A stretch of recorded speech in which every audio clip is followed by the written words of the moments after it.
So if we go round, should we introduce ourselves, and then as officers speak, they can introduce themselves. I think that's kind of, we'll do it that way. So I am Christine Townsend, I'm the chair of this committee, and I'm the executive member for Children's Services and Education. Gotcha. I'm Katja Hansjen, I'm local councillor for Brislington East, and I'm the vice chair of this committee. Hi, I'm Sue Collar. I'm the local councillor for the Bishopsworth ward. I'm Ellie Freeman. I'm councillor for Bedminster. Cam Hayward, councillor for Knoll. Shona Gemfrey, councillor for Lawrence Hill. Sarah Classic, councillor for Hengrove and Whitchurch Park. Henry Mashalla, councillor for Stoke Bishop. Oh, my thing's broke. Kerry Bales, Hartcliffe and Withywood. Thank you very much. And we haven't had any apologies. We have a full house for our membership today, so welcome to everybody. We are not expecting any fire alarms, so if there is one, then it's real, and we need to go out the way we came in, which is the front door, and then we line up by the cathedral, as I understand it.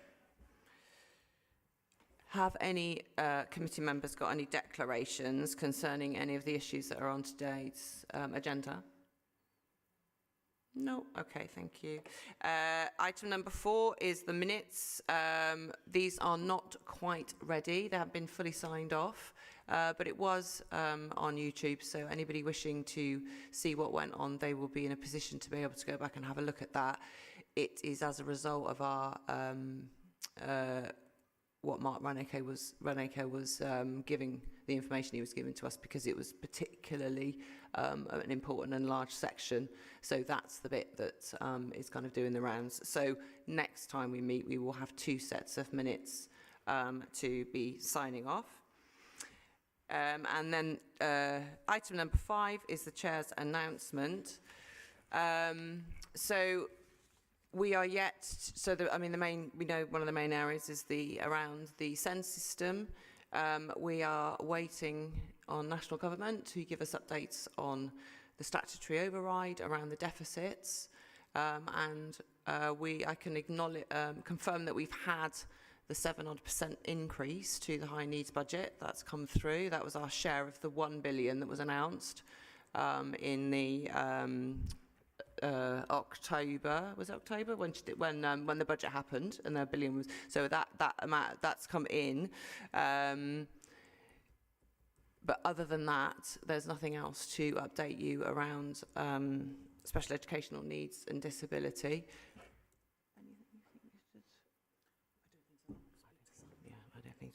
Other than that, I think that's all the updates that I have. So that takes us on to item number 6, which is the public forum. Public forum has been published on the website, and we've all got a set of the public of the questions and the statements. So I can see there's 2. So if we go, okay. So I'm informed that Elizabeth Ind is not coming. All of the answers are also published, so anybody who does put questions in will be in a position to be able to either look at the answers on the website, but it would also be forwarded to them via email. So that takes us, so if Elizabeth is not here then, so question number 4, Wendy Lacey. Is Wendy here? No? Okay. Okay, so in that case, we'll go on to question number 7. Harriet Laughin? No? Okay. Question number 10, Sally Kent? No? Okay. So question number 12, Jen Smith? Jen, you've got 3 questions, and you've had your answers. So is there any? Do you want to read out the questions and me read out the answers? How do you want to do this? If that's how you want to deal with it, yeah. Machine.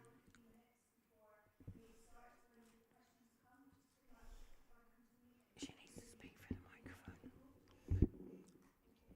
Jen, can you repeat that, because you won't be on YouTube saying it? Thanks. Okay, for the benefit of YouTube YouTube, the question answers didn't come to about an hour and 20 minutes before the start of the meeting. So people who are like coming to the meeting, they can't read them. So like I've got some supplementary questions, but you just got to bear with me, especially after not being allowed in the meeting to start with. So my supplementary question for question 1 is, basically, I can't see that I've got a full answer because it doesn't say how many of all the contacts were referred to disabled children. Is this not? I read it as 183 being referred to the team for section 17. Sorry, I mean of all the contacts to first response, how many of those referred to disabled children?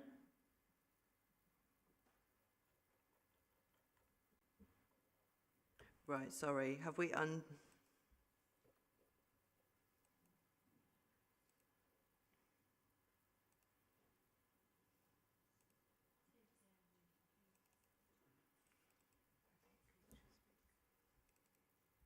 Okay, did you, is it 625? Yeah.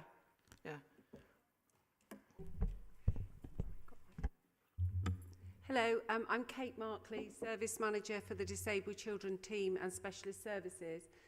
Just to clarify, not all disabled children that are referred to the front door will come to a specialist service as the Disabled Children's Team. That service is for significant and severe learning disabilities. So all our services across Bristol Children's Services will be involved in assessing children with a range of disabilities. So it's a broad question how disability is defined. So that's why the numbers look like the numbers look. I hope that helps. So have I got this? So part 1, as when I read this answer, this is how I read it. Yeah. So part 1, contacts referred to disabled children. Now I read that as 625. Yeah. Of So- those 625, then 100 and, is it, sorry, I haven't got the email in front of me. I think it's 183, then turn into a referral. Then went to section 17. Yeah. 152 had the assessment, and then of those, and then a further 20 went on to a strategy meeting. Child protection process. Oh, okay. Yeah. Jen, does that answer your question? I'll go with it. But I've got a supplementary okay. question.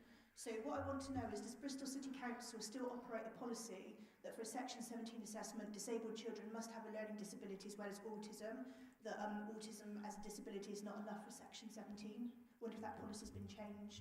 No, that's never been our policy.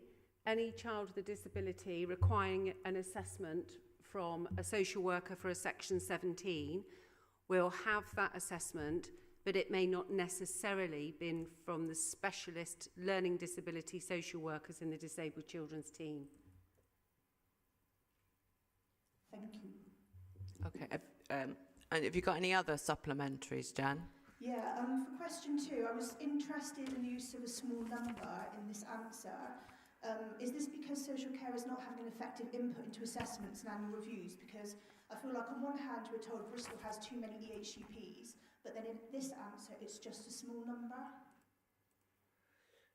Sorry, is this the one in relation to the finance subcommittee? Yeah.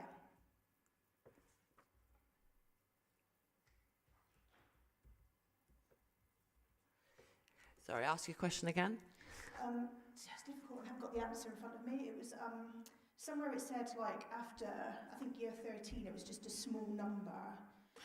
Yeah. So after year 13, some of the children will continue. If they've got any HCP, some of those will continue and they stay the responsibility of children's services as a result of having the plan. There's another small group of children who will go from children's social care into adult social care under the Care Act. But together, it's still quite a small number of the overall total of those that turn 18 that particular school year. And the vast majority of those children, including any kid that was on the SEN register, then goes into the sort of adult skills, which is WECA-led. Thank you. Okay. And I just had a supplementary for my third and final question. Okay. So Bristol City Council has regularly been using the voice of 6 to 10 young people as representative of all Bristol's centre population for over 13, which seems extraordinary. And none of the groups in the answer would likely include those out of education or on things like EOTAS plans. I just want to know how that could possibly have been overlooked, considering there's so many children missing. So I think it's a valid question, and we have got two sizable groups of children that we know, for whatever reason, in EOTAS or they are children missing education. Emma, have you got a comment that you'd like to make about that, about how do we, or how might we, if it didn't happen here, try and hear the voices of those children? Yeah, I think that's a really good question. We are looking at lots of different ways of making sure that we are capturing the voices of children and young people who are seldomly heard, which is that group that you're talking about, as well as parent and carers who are seldomly heard as well. So we are looking at lots of different avenues about how we can increase that sort of participation from children and young people particularly. So we've been working with a number of regional as well as kind of local organisations, but we're also really open to any other suggestions in terms of those groups and how we can access them if there's still the feeling that we're not accessing the right groups at the right time. But yes, we are really keen to make sure we've got everybody's voice heard, and particularly those that are seldom heard. And that is, as I said, for children, young people, as well as parent and carers too. Thank you. Okay, so I think that concludes public forum questions. We also had two statements, one from Elizabeth Ind, who we know is not here, and the second statement is from Jen Smith about the new SEND strategy. Jen, did you want to read out your statement, or the pertinent bits, or whichever bits? Okay.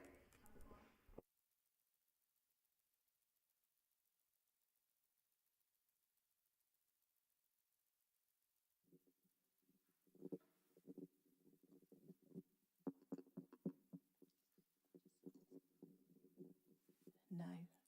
Brilliant.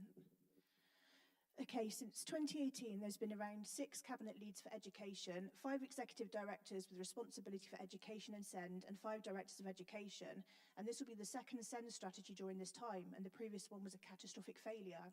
A report to Cabinet in September 2020 stated that there were 190 children and young people with EHCPs needing specialist provision.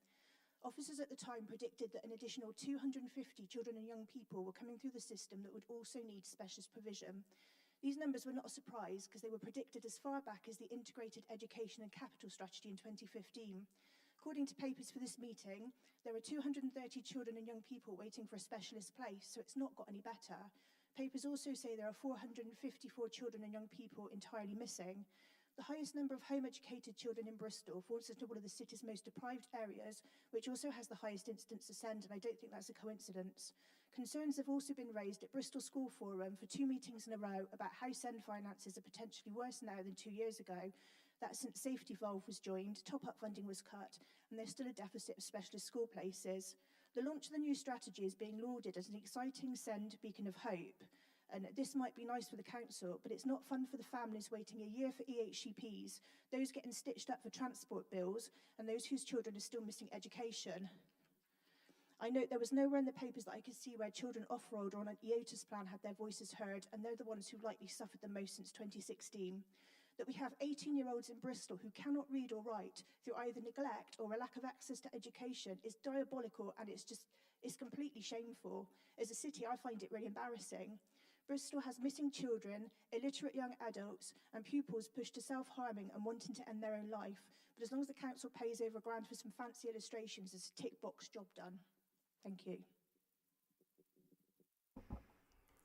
Thank you. I don't disagree with the sentiment of what's in the statement, and we've been around for a number of years, and so have a number of the officers, but not everybody has been around. So they might not necessarily understand the full background. What can I say, Jen? I intend to be in this position until I'm kicked out by my peers. So there's some stability, and I'm hoping that the senior officers we got in place now feel that they want to stay and that they have the support. at the political level that I feel has been inconsistent, would be a word to use to describe how I feel that senior officers in this council have been supported over the last few years around this. And that has changed. We know that there's a national crisis, but we also know that Bristol was predating that, and that hasn't been recognised at the political level, and I want that to be recognised. Bristol predated the national crisis, and so the depth and the severity that we currently find ourselves in is as a result of that neglect. But we can only pick up what's in front of us and take it forward the best way that we can within the constraints that are put in front of us. And that's what we are trying to do. And I'm sure we'll get some of it right and we'll get some of it wrong. But I really hope that we take it forward. I mean, that's all I can say, really. Thanks. But thank you for coming, Jen. Okay, and I think that's the end of public forum, because I don't think anybody else that's put anything in is here, which means we move on to agenda item number, I think it's number 6. Oh, it's number 7. Agenda item number 7. So this is the Children and Young People's Policy. This is our update. So this is where we have our regular data monitoring and data tracking and reporting, alongside things that have been going on between this committee and the last committee that are of note or have progressed onwards. So I'm going to hand over to Hannah to give us a little introduction, and then it will be for committee members to ask whichever questions they feel needs to be asked, or areas that need to be highlighted. Thank you. Thank you. So I suppose I just wanted to start by recognising the sentiment that was made in the statement and your response, Councillor Townsend. I suppose just a number of things. Firstly, that it's a privilege to do this role and to do it to the best of our ability. We have now a permanent team as of January in the council at chief exec level, at finance director level, and at director of children's services level, and that's, I hope, good news. We also have in our team a really committed senior group of officers who are doing everything they can. However, I do recognise both the scale of, as you say, the scale of the sort of the need and the demand that has been changing over the last 10, 15 years. And we've talked before about some of the sort of exacerbating effects that have taken place. There's loads to do. There's a lot to do. We can talk about that in our data. Councillor Townsend and this administration have encouraged us to be really transparent in the setting out of where we are as a council, recognising where we are making progress, but also where we need to make further progress, and I'll talk to that in a second. But I did just want to sort of recognise that we have had the support. We do intend to stay. I intend to stay in this role. We have seen too much change, for sure, and I'll do my best. And as you say, until we are booted out, we'll continue to do that. But I suppose I wanted to recognise the frustration that I think has been said here before I start the update to the committee, and just to thank both parents, young people, and obviously officers for the work that they do in support of improving outcomes across Bristol. So thank you for that. So we present, I think it's the 4th time we've been presenting this update paper. As ever, if there's things that you would prefer, if anyone would prefer this paper to include or information or have a focus on it, we can do that. So it's constantly changing and evolving. We don't want it to get too long. So do let us know if there's things that you particularly want to focus on. What we haven't got in the report this time is the exclusions and suspensions data. We did have it last time. We will report on exclusions, suspensions, and I'll talk a little about persistent absence as well, because I think it would be helpful to include that.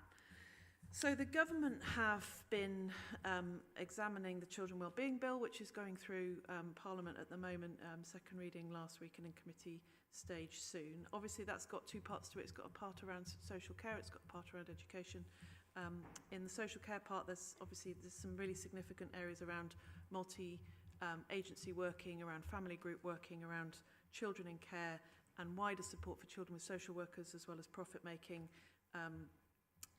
stamping down on profit-making children's homes in particular. Registers for children's not in school is one of the proposals in that legislation, as well as a requirement to for children on child protection plans to be registered if electively home educated. And there's a number of schools elements to that bill which I won't talk to as well. So it's a wide-ranging wellbeing bill, and obviously that's the subject of a lot of what's being debated in the children's social care space at the moment.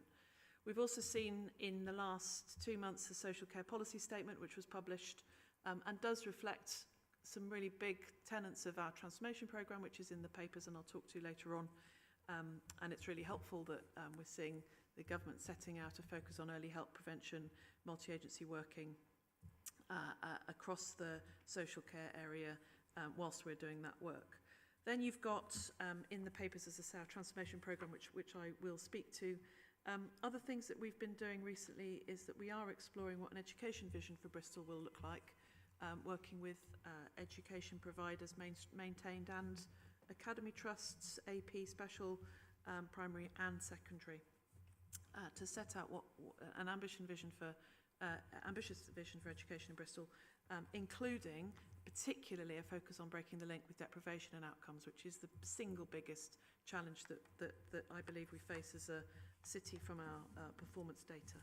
Other things that we've done in the last month is we've looked at our performance board, which is also known as the QUIP board, at things like return home conversations, which is set out in the paper for children who've gone missing, safeguarding partnership arrangements, the corporate parenting strategy, and a quarterly review of the quality assurance framework for children's social care.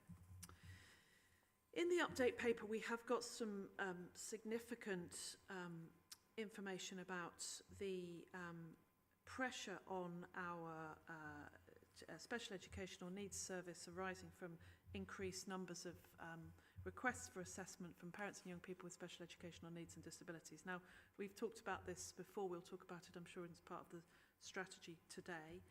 But I did just want to recognise that we are continuing to work as fast as we can and as hard as we can to be able to support the children and young people and their families who are requesting assessment as far as possible.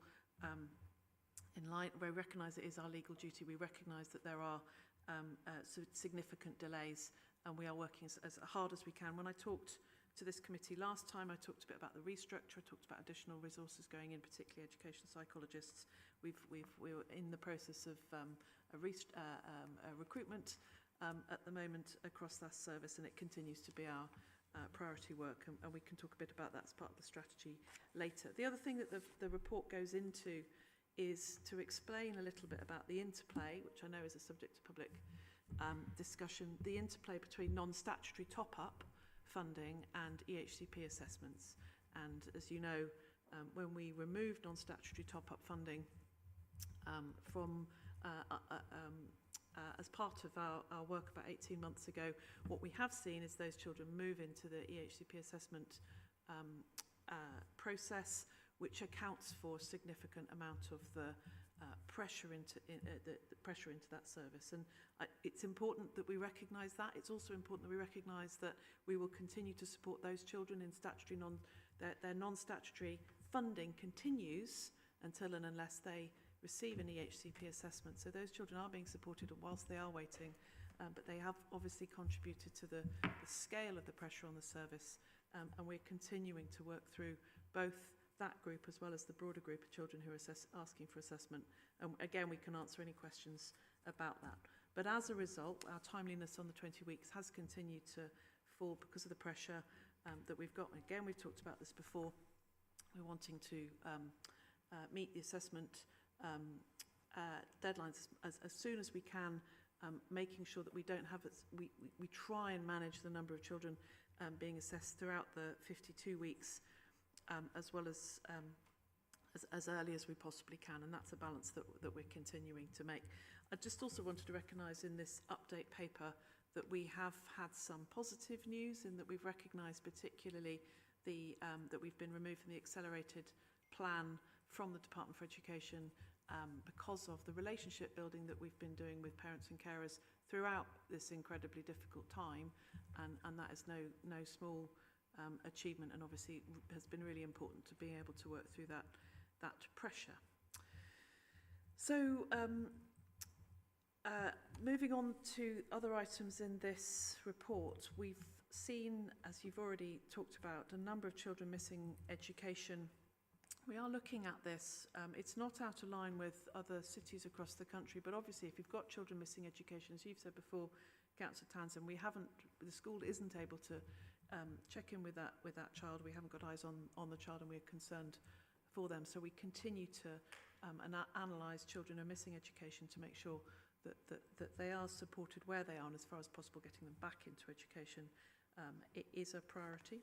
We have seen slight improvements in the rate of attendance across the city, although we are coming from a low base. In particular, persistent absence is the concern in Bristol. So a small number of children persistently absent from school for a variety of really significant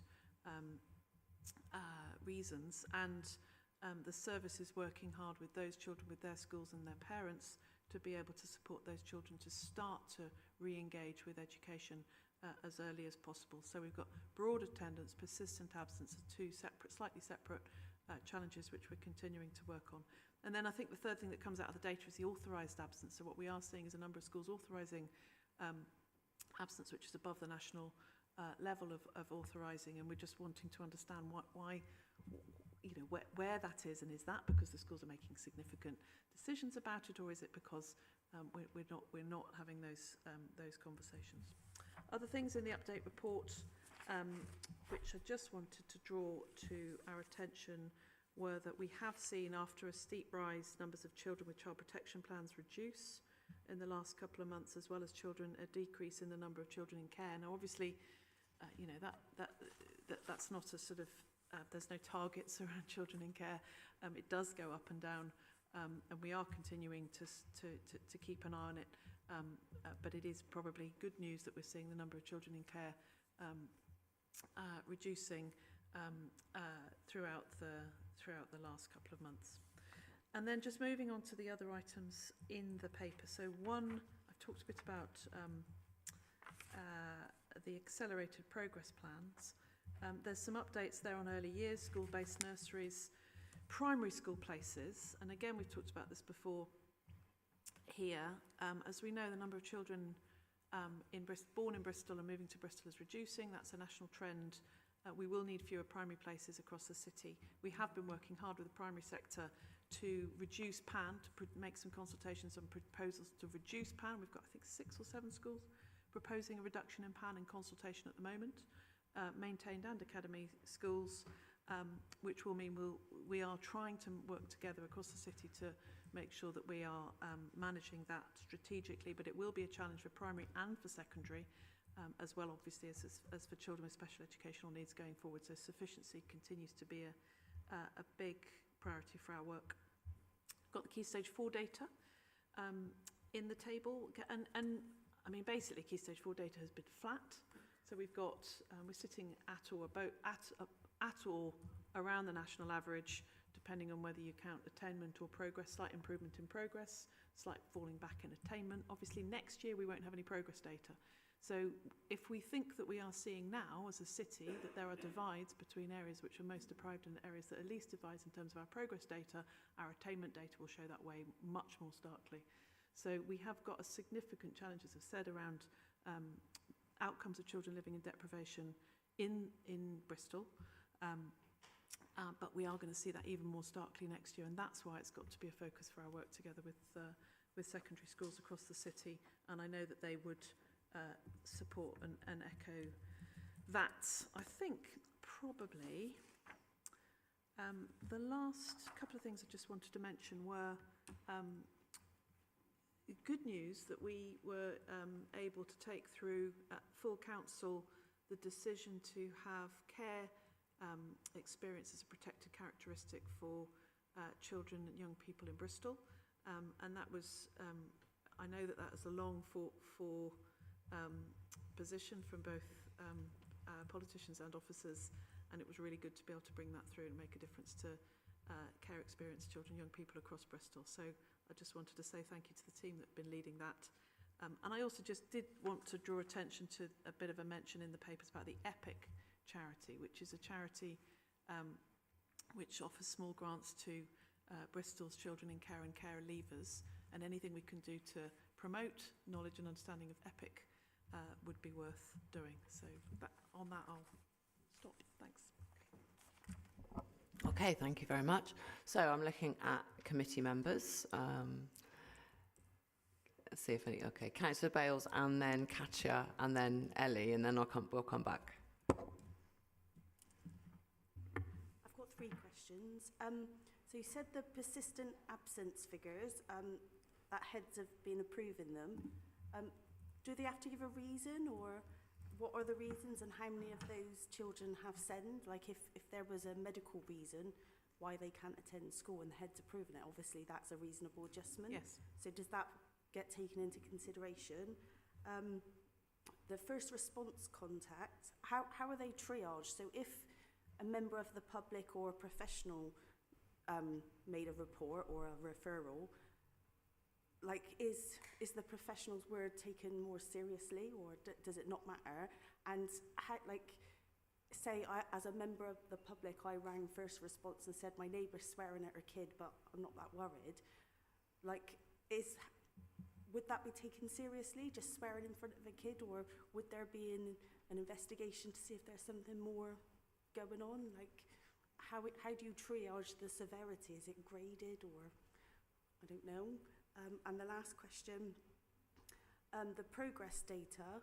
What if a child lives in a deprived area, but it goes to school, they go to school in a more affluent area, are the outcomes better, or is it the same, or does it not really matter where they go to school as long as they live in a deprived area? Yeah. Okay. So I might come to Fiona on the first response point, but I think just on, can I answer the Progress 8 first because I'll remember it, is that, so Progress 8 is measured on the progress between Key Stage, top of Key Stage 2 and Key Stage 4, so it doesn't matter where the child lives, it's individually identified the children. The reason why we haven't got Progress 8 next year is because we didn't have Key Stage 2 SATs through COVID, so that's why we'll have 2 years where we won't have that progress data. And of course what it does is it measures progress that child makes between that time rather than the overall achievement. What you do tend to see is you tend to see more progress in more deprived areas in the whole, because generally attainments tend to be lower in more deprived areas as we know. Obviously part of that depends a bit on the baseline, so what we do want to do is make sure that primary schools are doing as well as they can so children start from that position. But yeah, overall we're seeing average progress across Bristol. There is a gap, however the big bit is that we can measure Progress 8 according to pupil premium pupils as well as all pupils. There is a very significant gap in Bristol between the progress and the attainment of premium pupils compared to all pupils in every single secondary school. And for me, the measure of a secondary school is the PP Progress 8, Pupil Premium Progress 8.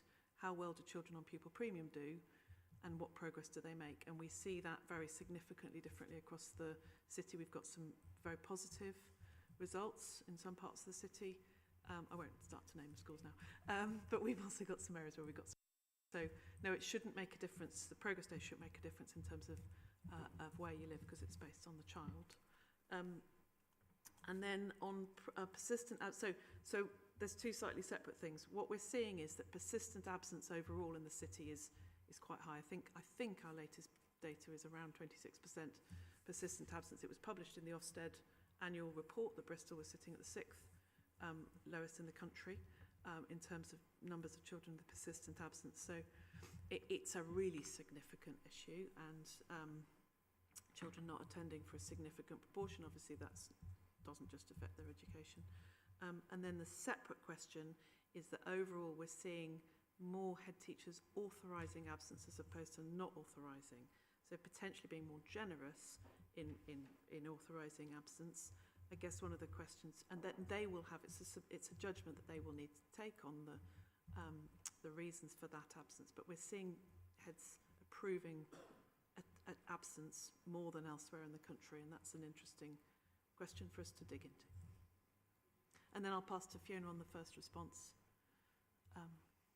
question. Hello, I'm Fiona Tudge, Director of Children and Families. So first response team operates out of Bridewell Police Station, so it's sat within a multi-agency setting. If a member of the public or a professional call up with a worry, the telephone will be answered by an advisor. We did a mystery shopper with our children, so they said that they wanted to make sure they got through quickly. They didn't want to have to kind of press any buttons, so the only people that get through absolutely directly are children, who can press one button and will go directly through. Everybody else that phone's picked up by an advisor who takes down in the information about the worries. We'll record all that on our children's database system, and we'll consider every piece of information that everybody provides absolutely in the same way. The Keeping Bristol Safe Partnership have got a document about effective help for children and families, and that's really our threshold document as such. So all our partners, our police, our health, our agencies, us, have all agreed that the worries that we have about children and what types of responses we would expect children to have with the types of worries that are described. So if you call up and say you're worried about shouting next door, that document will help indicate what type of support that family should have. If a teacher calls up and say a child's got a bruise behind their ear, that document would help you then think about what actual support needs to happen next. So there's no difference whether you're a member of the public or a professional calling in with that concern, and that document is the guiding kind of principle that all the agencies work to help them work out what is the best response. So are you saying, like, you would, if multiple people phoned up about a family or situation, that would help build a case, and that's how you triage it? So the more information you get. Absolutely. A record for a child would be created, and if further information was provided, that would be joined in that record. Okay. Yeah. Okay. Councillor Hornchin?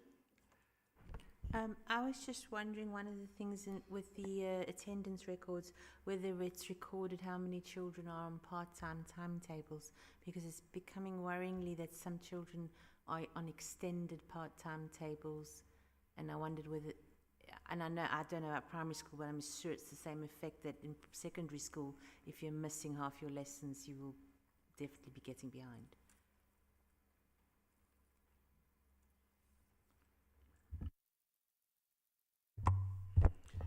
So that's not, I think that's not data in the report for the update report, but it is data we are looking at.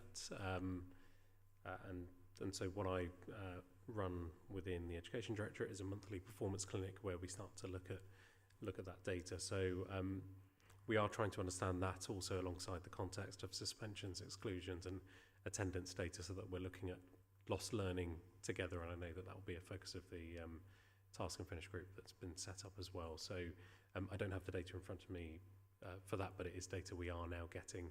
And I think now that the DfE have created that live link so that the local authority can see all data for all schools in Bristol, we can start getting into the detail of understanding how is that working in terms of individual wards, individual schools, and think about deploying our support correctly. But agree, I think in terms of one of our aims is to make sure that there is the proper use of reduced timetables, and it's not being used as a method of managing behaviour, but it's being used appropriately.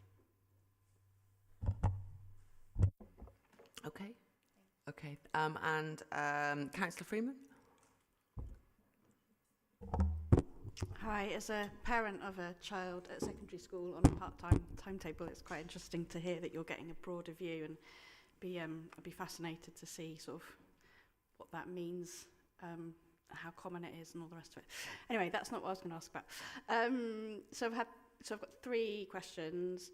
Just wanted to know a bit more about the recruitment for SEN and the service and what the timescales are looking like. I know it's something you've been doing for a while, but sort of is there a point where you feel that you will have completed that exercise? Looking at the non-statutory top-ups and the 46%, do you feel confident that that's the full number? I think there was a question about this, wasn't there? But is that the full number? Is that all that were we expecting? You know, is that it? Or are there more, do you think, that will come through? And how will you triage children in that group so that we know what's in place for secondary? Because obviously they'll be transitioning. Can I ask, sorry, Emma and Vic to answer those? Is that all right? Thank you. Thank you. So in terms of recruitment, so as set out in the report, we are increasing the capacity of the SEN service and educational psychologists. So I'll just split my answer in terms of the recruitment for the SEN service will likely begin over the next 2 to 3 weeks. That's because the restructure ends tomorrow. So we need to allow that process to conclude. But we've had some very supportive and positive feedback from the service in terms of how the restructure will work, and that will allow us to then recruit the capacity that we need. Most of the capacity is already within the service, as it was a reorganisation of the existing way of working. So it will include that. Educational psychologists, there is a national shortage of a number of paediatric roles, including speech and language, occupational therapists, EPs. So we will use a mix of recruitment, and we have rolling recruitment campaigns for educational psychologists, but also looking at the locum market, the agency market as well. And whilst there is a premium in terms of that, it's not, unusual for us to have to rely on some of that market whilst we also continue recruitment. So both are underway. One in terms of will begin after the restructure completes tomorrow. The other is already underway in terms of educational psychologists, and the funding has been set aside. I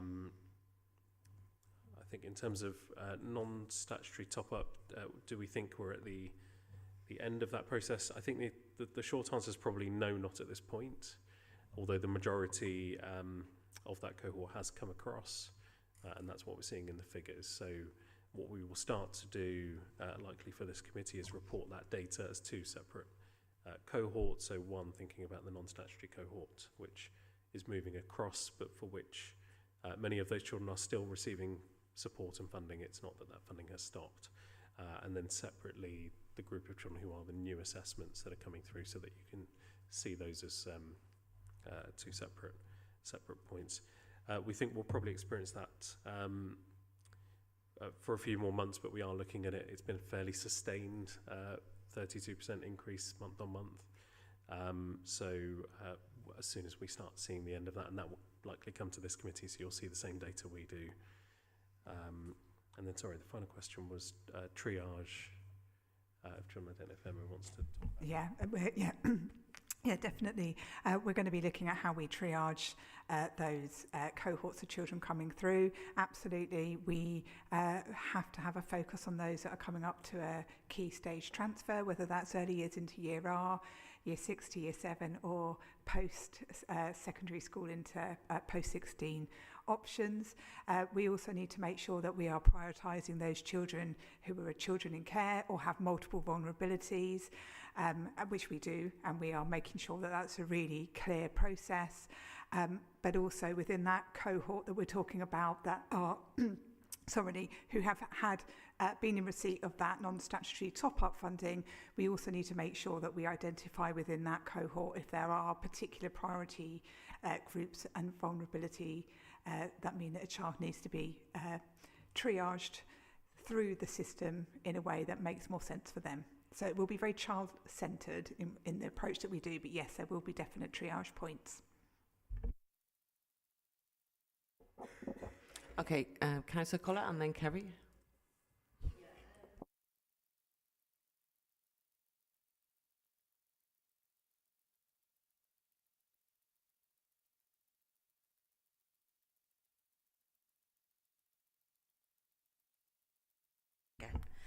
So with regards to people premium, do we kind of have evidence of how that money is being used? Because obviously that money is designed to give children with EHCPs and additional needs extra funding for extra things.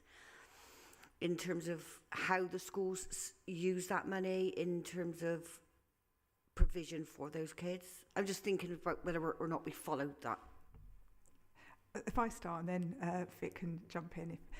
So Pupil Premium is for those children on free school meals or children of the forces and other really key groups. Every school has to publish their Pupil Premium report, which is about how they set out using that money. Now, we know that there will be children that have Pupil Premium and also SEND, but that Pupil Premium report sets out how they use that money for all children with pupil premium. So it could be that a school's using it for additional adult support in a class, but it could be that they're using it for particular interventions for identified needs across their cohort. So that's on every school website, and that's part of what Ofsted look at as well when they go into a school. But in terms of our role, we obviously are aware and work with that information, but it's the school to decide how they use that money, if that makes sense. Yes. Does that answer your question? Yeah. With regards to still on people premium now, if a child, because they've got special educational needs and all that sort of stuff, are being homeschooled, do the family of the homeschooled child get the people premium? So the answer is no, and that's part of the national position.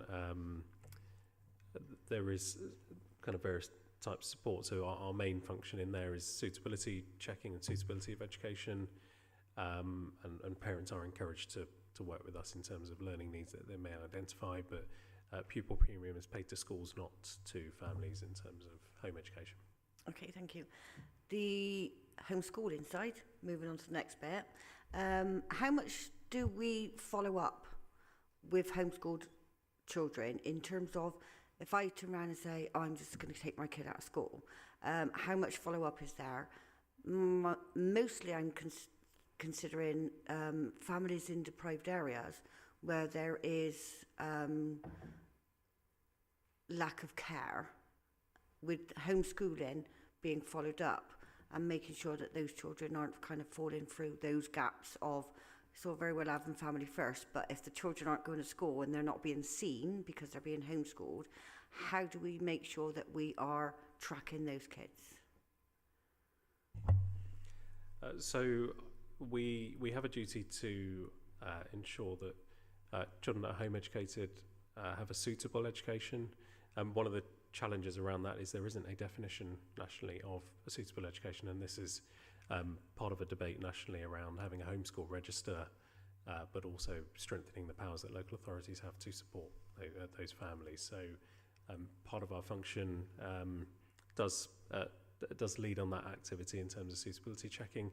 I'd need to probably take away the question in terms of some of the detail of how that works, because there's a limited amount of data we provided in this report on that area.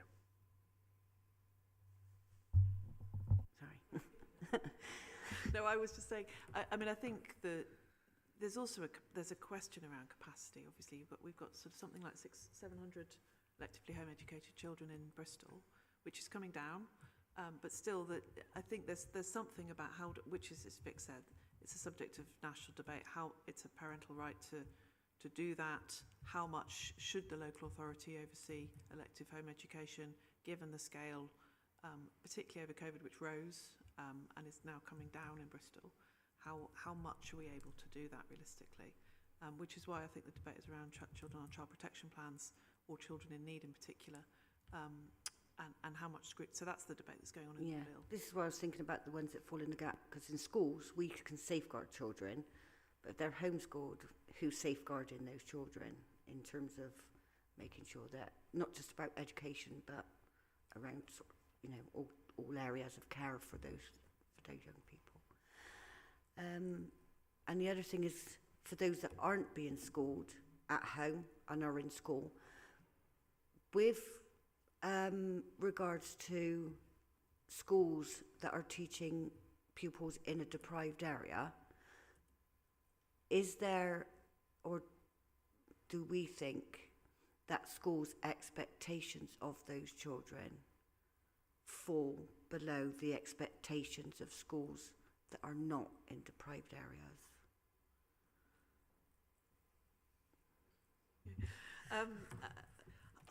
Discuss, isn't it? Obviously, we would hope not, and we would hope that expectations of children in deprived areas are at least as high as any other. And I think every school leader would be attempting to do that. But that is part of the sort of reason why we differentiate between children on disadvantaged preschool meals and others, and compare results in an equitable way, because we are expecting that to, children to achieve as well as any other. Obviously, many of the barriers that children are facing are significant, and so it's the role of the school with all of us to be able to support them to overcome that, to be able to achieve as well as any other. But we would hope so, I think is probably my answer.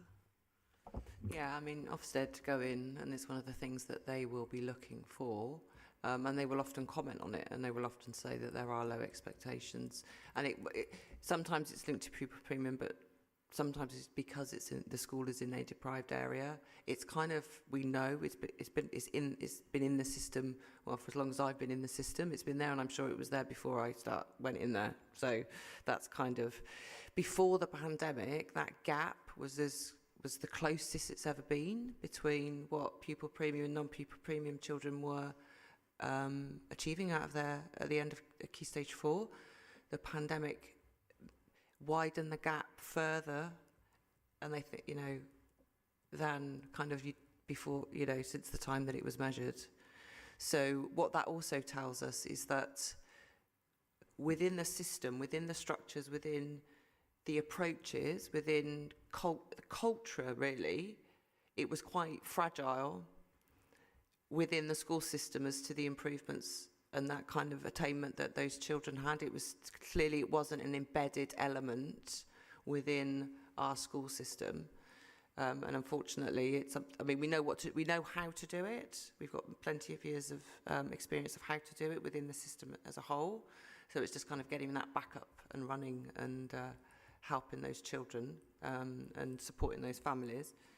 But I do want to stick on pupil premium, because within the governing body, there is, or there should be, or the Academy Council, there should be a named member of that council or board that oversees what's going on for pupil premium. And there will be a named teacher in the school that is also responsible for putting that together.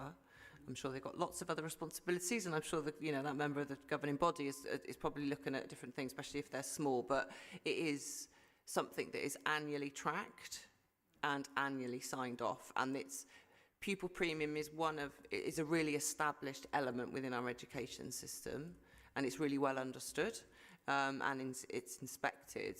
So it is a really good measure. It's one of the best measures that we've got, really. And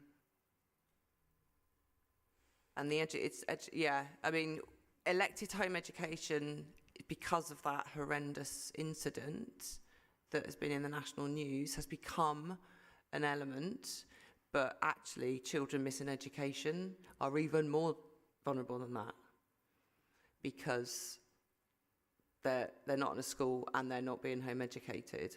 And on that note, that our data in here has shown us that it's gone down since we started to look at this. Now, it might be that it's different children. So that might be that a number of children have come out of being CME and a few more have come in. And that sort of deep dive into what's happening there is still ongoing, which I think is a reflection of the complexity of this particular group of children. And the more complex a particular group of children might be, the more vulnerable they are around safeguarding for that very reason. And the more important it is, therefore, for us to get to the, really bottom out what's going on for them. Okay, I think that's all. And Kerry, have you got anything else you want to say? Thank you. Okay, Kerry? Couple of things. First, Sue's question about free school meals. During the school holidays, when we get vouchers for free school meals, it comes from a separate budget. So we get like 15 quid a week, but it's not from the education budget. It's from like another pot of money. So not all councils give that. So just so if anyone wants to know. A question about a public forum. 488 children, 488 children and young people whose non-statutory funding has ceased. What's happening to them now? And we've talked a bit about electively home educating, and I think we all know that it's not always elective. So some parents are forced into it for whatever reason, and you know, some of us have got experience of that. So how does the local authority differentiate between the two? What is actual elective home educating, where the parents have chosen to do that, and where they've been forced out of schools for whatever reasons, because most of those children have SEND.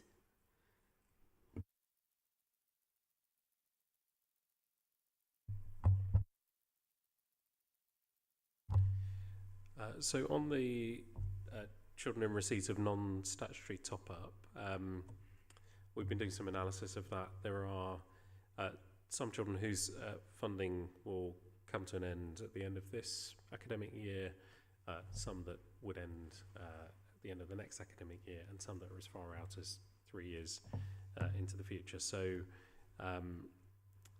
there aren't, there is funding available for those children. What we are exploring at the moment is how we might be able to extend that transitional period. And we've been talking to schools about that to avoid a kind of cliff edge position where they don't receive non-statutory top-up, but also they then don't have EHCP funding to replace that. So our probably not at a point yet where we can confirm what that policy will look like, but we will probably between now and the next committee be writing out schools with a proposal around how we will manage that. But the aim would be that we extend that transitional period because ultimately we need more time, and for many of those children that provision is probably working quite well. So we've put in the paper, I think, that on average that cohort, there'll be highs and lows within that, but in receipt of about £8,145 each, which is probably a good level of provision for many of them. So we'll keep working with schools on that, but our intention, once confirmed in terms of a change of policy, will be to attempt to extend that period so we can continue to work with those schools and those families and allow more time for that transition to top up. And I think in relation to the question earlier, really, we're not yet at the end of that non-stat kind of top up cohort coming across to the HCP front door, so that we are still getting requests like that. And we're in touch with our Bristol Parent Care Forum in that respect to share our proposals around that, and also with our schools, and so far well received. We just need to kind of finalise the policy around that. In terms of EHE, I think if where concerns are raised about a school, that there are different avenues parents can take for children with an EHCP. Obviously they can discuss that with our SEND service, but also if parents are concerned, they can either make a complaint to the school themselves or to Ofsted, and that's not unusual. If a parent does make a complaint to Ofsted, we would receive that, and we would be able to look into that with that particular setting. I think certainly we shouldn't be in a position where parents are being forced to home educate. That's got to be a parental choice.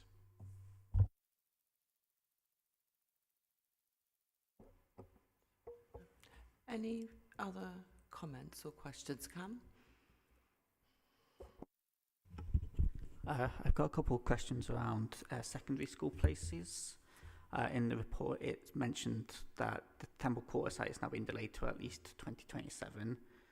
How confident are we that it is likely to open in 2027? Or is there a chance that there'll be more delays to that?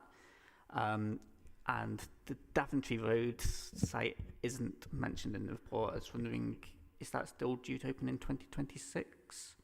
And again, how confident are we about that? And I guess my next question is about,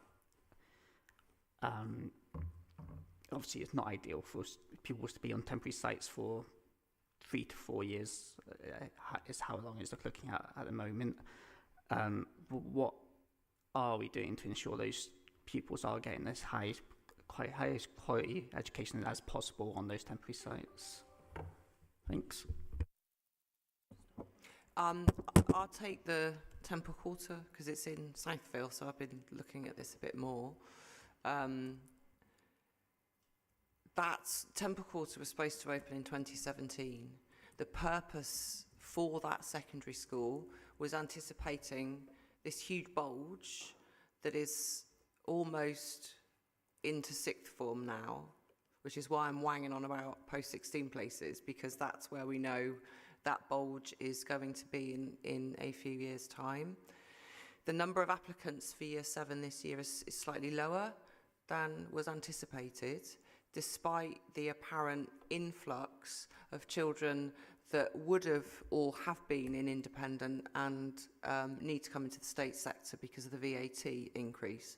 So the actual numbers that are coming through and applying is actually slightly less. That doesn't take away from the fact that the Temple Quarter site is a concrete site, and there is going to be and there is a planning application in from the DFE to put further temporary blocks on there so that they can have another year group in. There are some within the area that is looking at it from a planning perspective. I'm only actually interested in how the curriculum's going to be provided for those children. I agree with you. I agree with you. Whilst Silverthorne Lane, there's movement on Silverthorne Lane, whether it's going to be ready to take all of the children on the temporary site or 1 year of the year group of the children on the temporary site in 2027 remains to be seen. We know how long these things can take. It's already been, how many years over? I mean, it would have been 10 years ago would be when they started talking about this new particular school. So you've got a whole generation of children that's gone through. So it is something that, as this role I'm attending to, but also because it's actually in Southville. I can't comment on the Daventry Road one. Maybe Vic or Anna can.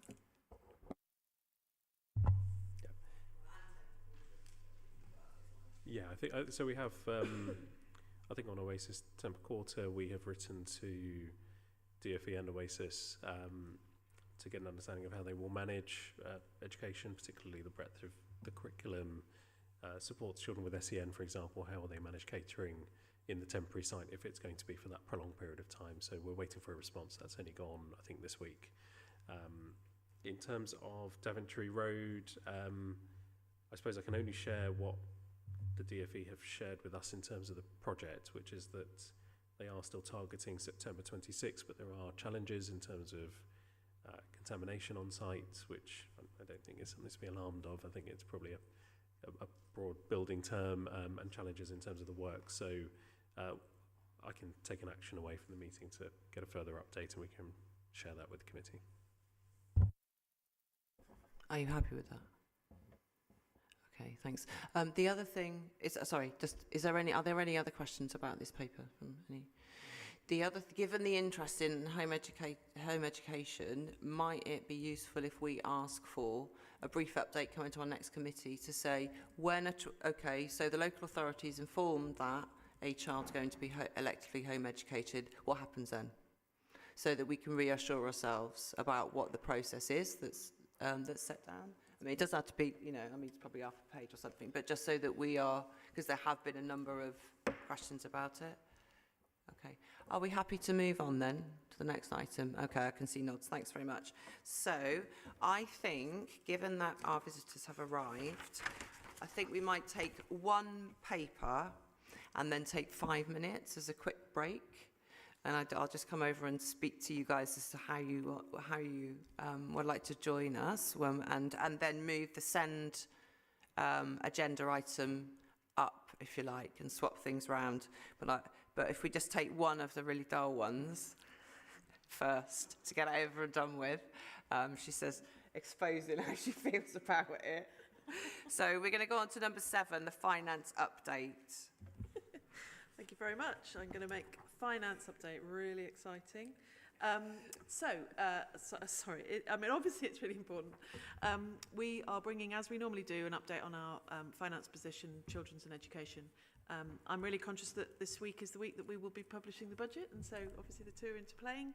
We've also got a transformation paper later on the agenda, which also speaks to the proposals that are in our MTFS budget position. So this paper speaks to where we were at P8, our budget position, P7, our finance outturn, which was at the end of November overall. And I mean, there's not big changes throughout the year. We have been forecasting and predicting a overspend in children's and education. The total variation was 21.4 million that we predicted at P7. It is slightly down now, but it's not significantly so. As we know, the pressures particularly are coming from residential placements.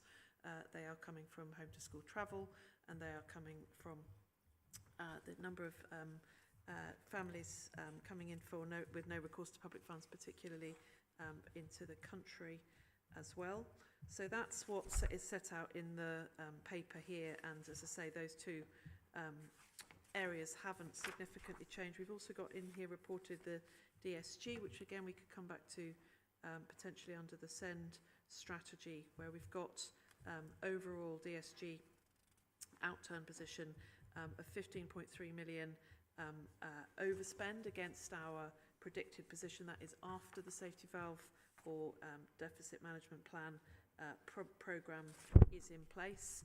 We are continuing, as we've talked about at Schools Forum a number of times, we're continuing to keep the DfE informed about that position. We're continuing to do everything we can. We're going to talk about all the positive things that we are trying to do as quickly as we can to be able to create specialist places, to be able to support young people as early as possible, which obviously will be better for young people, will be better for the overall budget position, but that's where we are at the moment. And then obviously we've got the capital position in there as well, which is more or less on track, and we are working hard to build specialist places in particular as quickly as we can. We've got 95 specialist places in the programme for September opening, and we are working as hard as we can to be able to deliver those places at the very least. So on that, I'm happy to take any questions on the finance paper. Okay, looking at committee members, so Ellie? Sorry, I'm really conscious that we probably want to move on, but very quickly, really, is about the context of this. I think as a member of the public, probably seeing that overspend, deficit, whatever you want to call it, would be quite alarming, but obviously there's some context to give there about how it compares with other departments in the council, which I think would be helpful to hear, and also sort of how, I don't know whether you know this, but how typical we are as a council to be in that position, so how we compare with other education departments. Thanks. Yeah, thank you for that.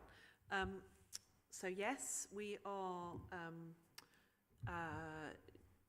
but the pressures come, so the reason why so two things. Firstly, the Bristol Children's Social Care in particular is funded at about the same level as other children's social care departments across the country. So we do receive broadly the same level of funding as elsewhere, and most local authority children's social care departments are overspending, partly because we are buying a number of places, residential places for children in children's homes who are either outside of Bristol, some of them very far away, are costing us a fortune. As we know, the government in the bill has made a commitment to tackle profiteering by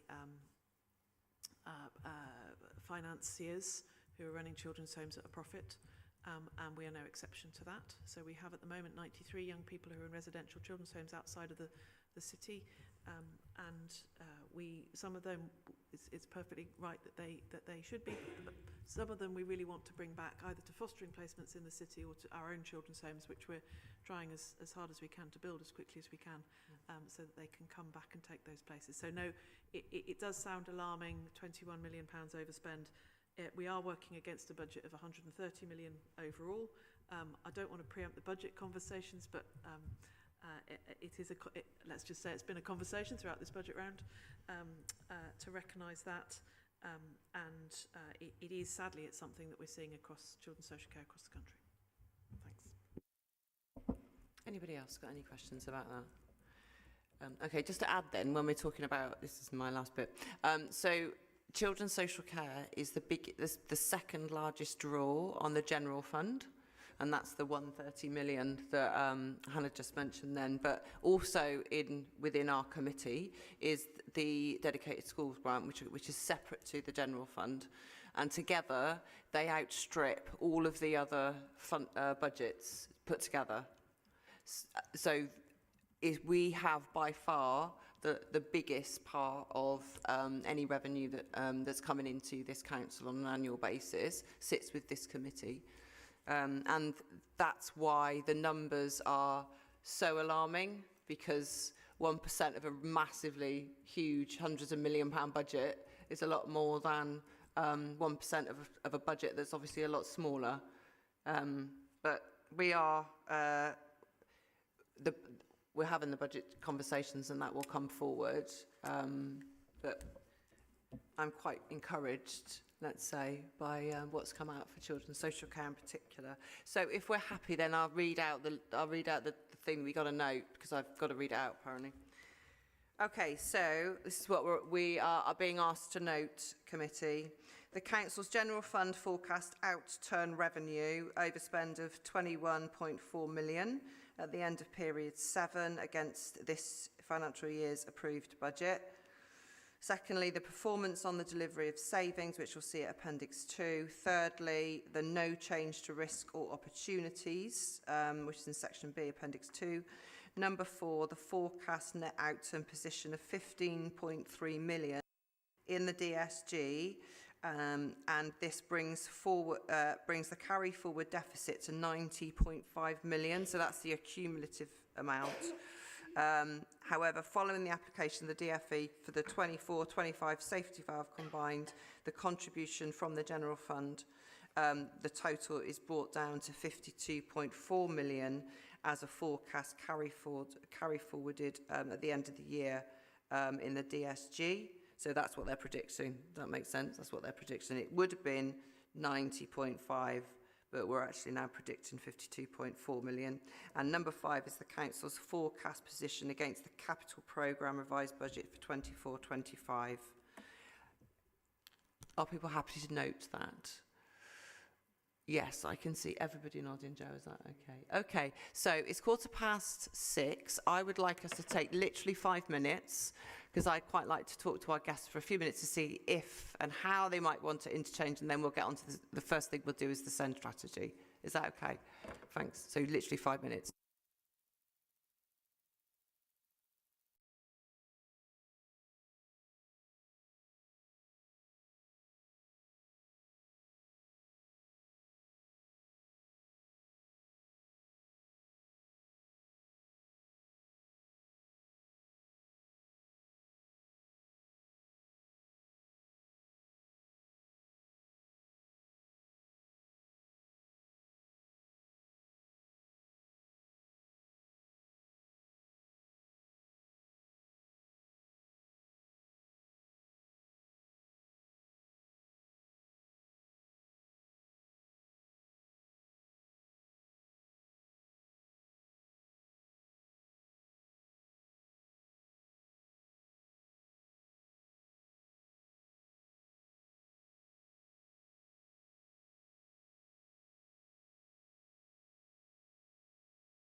Okay, thank you very much. We're all back into our seats.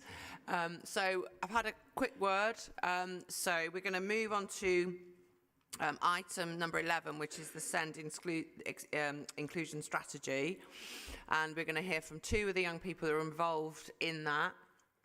And then we'll look, I think, Vic, you're going to do the introduction to the paper, is that correct? Or is it double act? Vic and Emma. Okay, so over to the young people down the end. Thank you. Hello there, I'm Dan. I'm a volunteer for the Listening Partnership in Wessel, and I'll be talking about the SEND strategy today. Good evening, everyone. It's a real privilege to be here today to share some of the work we've been doing as part of the Listening Partnership participation group here in Bristol. As a group of disabled young people, we've been working hard to make sure our voices are heard and that our views are part of the conversation when it comes to shaping the SEND strategy in Bristol, the very strategy that's being shared with you all today. We've been closely involved in the development of this strategy from the very beginning, and we want to take a moment to share a bit of that journey with you. One of the first steps in this process was to give our thoughts on the SEND vision for Bristol. We took time to look at how other local authorities approached their SEND visions, discussed them among ourselves, and then shared our own thoughts on what we felt would best support us and other disabled young people in the city. I will now read out the SEND vision. The SEND vision: we have the same hope and aspirations for our future as all children and young people. We experience many of the same challenges and struggles as other children and young people. We want to have the right to the same opportunities in our lives. We were also fortunate enough to work with an artist who helped us create images that bring the SEND vision to life in a way that feels personal and accessible to everyone. This was a really exciting part of the process. It allowed us to express our ideas in a creative and meaningful way. One of the proudest moments for us was presenting at the SEND conference here in City Hall last autumn. The response we received was overwhelming. It felt amazing to have that platform to speak directly to decision makers and share what matters to us. The feedback was incredibly positive, and we are so grateful to have been given this opportunity. But what's most important to us as the Listening Partnership is that this strategy isn't just something that's put together and then forgotten about. We want to make sure that the voices of young people, particularly disabled young people, are never lost in this process. We want our input to remain at the heart of everything that happens next. The one thing we're really passionate about is ensuring that young people continue to have a say, not just in the development of the strategy, but in the ongoing decisions and discussions that shape services. Our hope is that this strategy marks the beginning of a lasting partnership where our voices always matter. Thank you.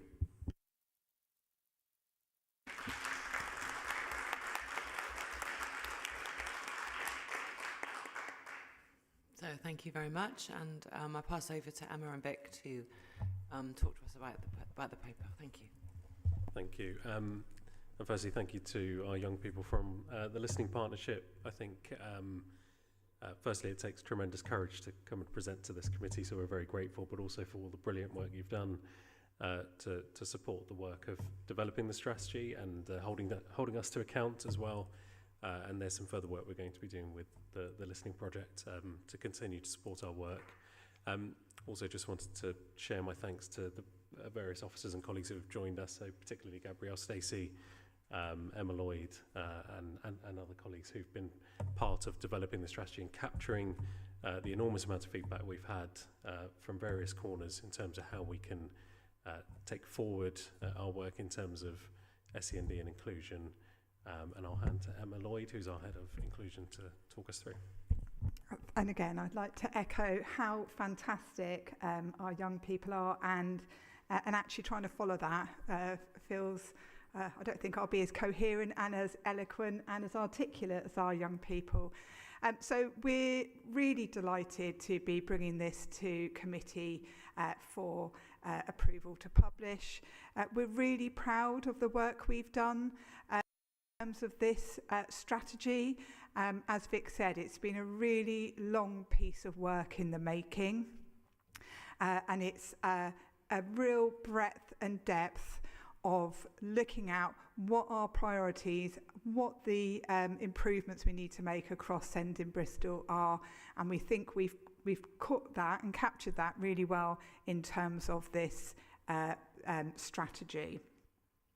We've tried really hard to make sure that we have listened to as many voices as possible within this process, and that includes the voices of our 1,500 children and young people across our city, 2,000 parent carers across our city, and 750 of our school and setting colleagues as well, and other professionals have fed into that. And when we did our consultation on the draft strategy, that consultation was co-produced with our Parent Carer Forum in terms of making sure that the questions and what we were sort of trying to get from the consultation was really pertinent, particularly to families working in the system with children and young people with SEND. The consultation closed on the 28th of October. The results of the survey and additional responses were analysed by Gabrielle Stacey, and I am really grateful to her for all the work she's done on this alongside other colleagues as well. We had 238 responses, including 236 to the main consultation and our easy read version. This was measured against a target. We had a target of 200 consultation responses, so we did manage to get that, and we were really pleased with that. 94% of the respondents strongly agreed that the priorities that we had identified were the right priorities. And 78% of the respondents said that the actions under each priority were of high importance to them. So again, we were really pleased that we'd got the right we'd really read that right and listened to what people were saying. Overall, the feedback from the consultation was positive, and evidence of the co-production of this strategy was really evident all the way through. There were several key themes, with the top three being inclusive practice in mainstream school, deliverability of the strategy, and listening to children and young people with SEND and their parents and carers. And to capture some of the questions and themes, we did a You Said, We Did report that was also co-designed with Bristol Parent Carers and is in the draft report as an appendix. There was also a multi-agency partner group that met on the 8th of November to review the feedback and agree any changes. And the changes to the strategy were, on the whole, really minor.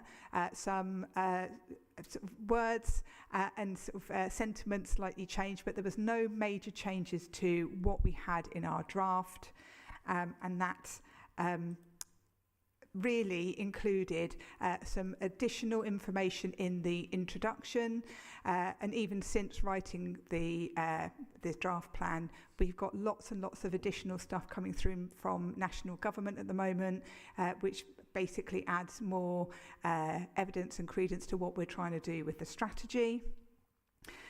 There was an update to the figures around SEND in Bristol. Obviously, data changes regularly. That's why we come regularly to committee and update you on data. So we just made sure that there was the most up-to-date data at a key point, which was put into the strategy. And then priority 3, right help at right time, there was some slight addition and nuance to the wording to make sure that we're really being clear about those children and young people with intersecting needs as well, and that was really brought to the forefront of what we were aiming to do. We've got layers now to make sure that this document and this strategy, which we think is really, really ambitious, is now delivered.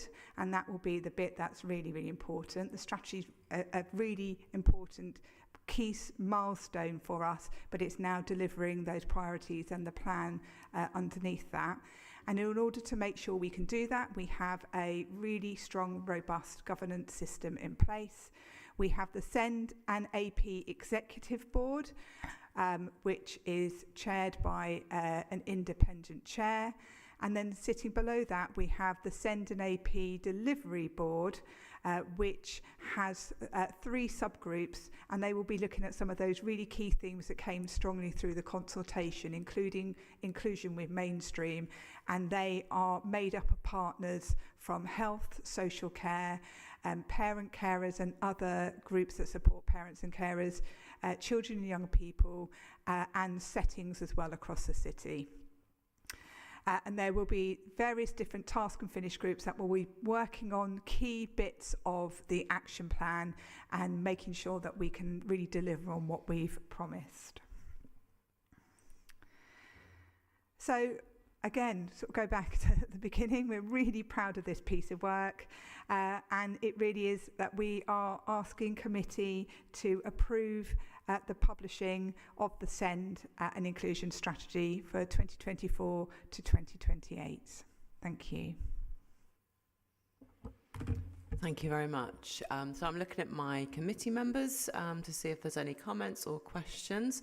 I've also checked with our 2 young people that contributed to this, and they're also happy if you might have any questions for them.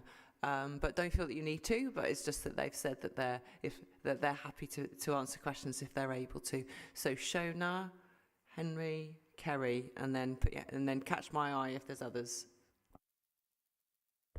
Cool. Yeah, thank you so much for coming and speaking really well on that. I think it's what I wanted to ask, and I don't know how possible this is, but whether we could have young people, maybe 1 or 2 representatives from this group come to this committee 2 or 3 times a year to check in that this is being followed, because I think it's, like someone said, it's very easy to sort of write something really nice with lots of pictures, and then, you know, in 4 years we don't actually know if it's happened or not. And I think it would keep us all on our toes a bit more if we could. I don't know how this works within the committee system, whether we need to, you know, approve whatever we need to approve this, but I would, if possible, I'd like us to explore, if people are in agreement, of maybe having 1 or 2 representatives come and check in with this committee every few months and check how these priorities are going. Okay, I think Vic is going to. Yeah, I think rather than put our young people on the spot, although they may want to jump in, what we're firstly really mindful of is that we engage with our young people in the way that they want to participate in, and this is obviously a wonderful commitment, and thank you for giving up the evening to join us.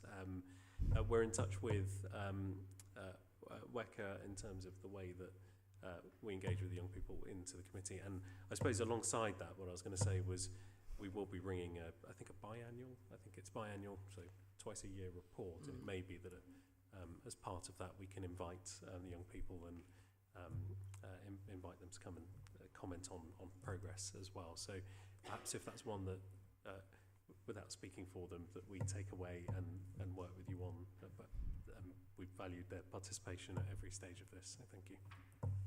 So I think that's a yes, and we can see what we can arrange. Anything else? No, okay. Henry?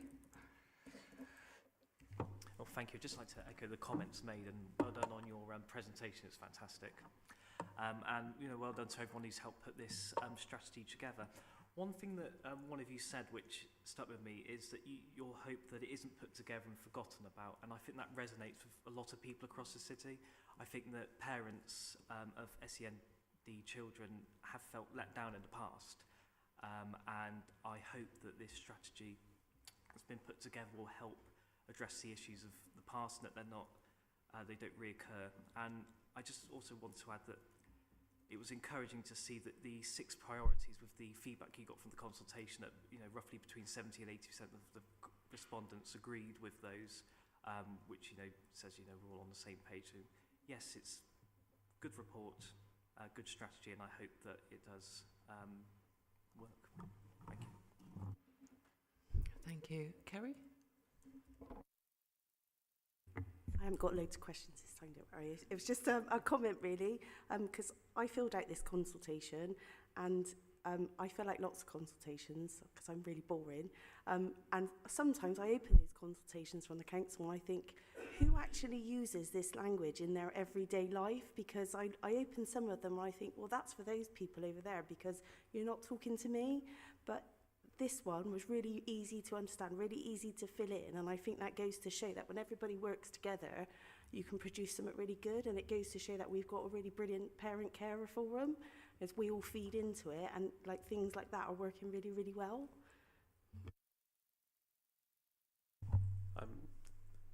Not too much to say, but I think exactly right. I think work with the Parent Care Forum to translate often what we're using as policy or officer language into something that's more meaningful for families to respond to, and also my colleague Olivia Proctor-Moore, who's been facilitating all of that to make sure that this is meaningful, and I think that's why we've got a more meaningful outcome as well.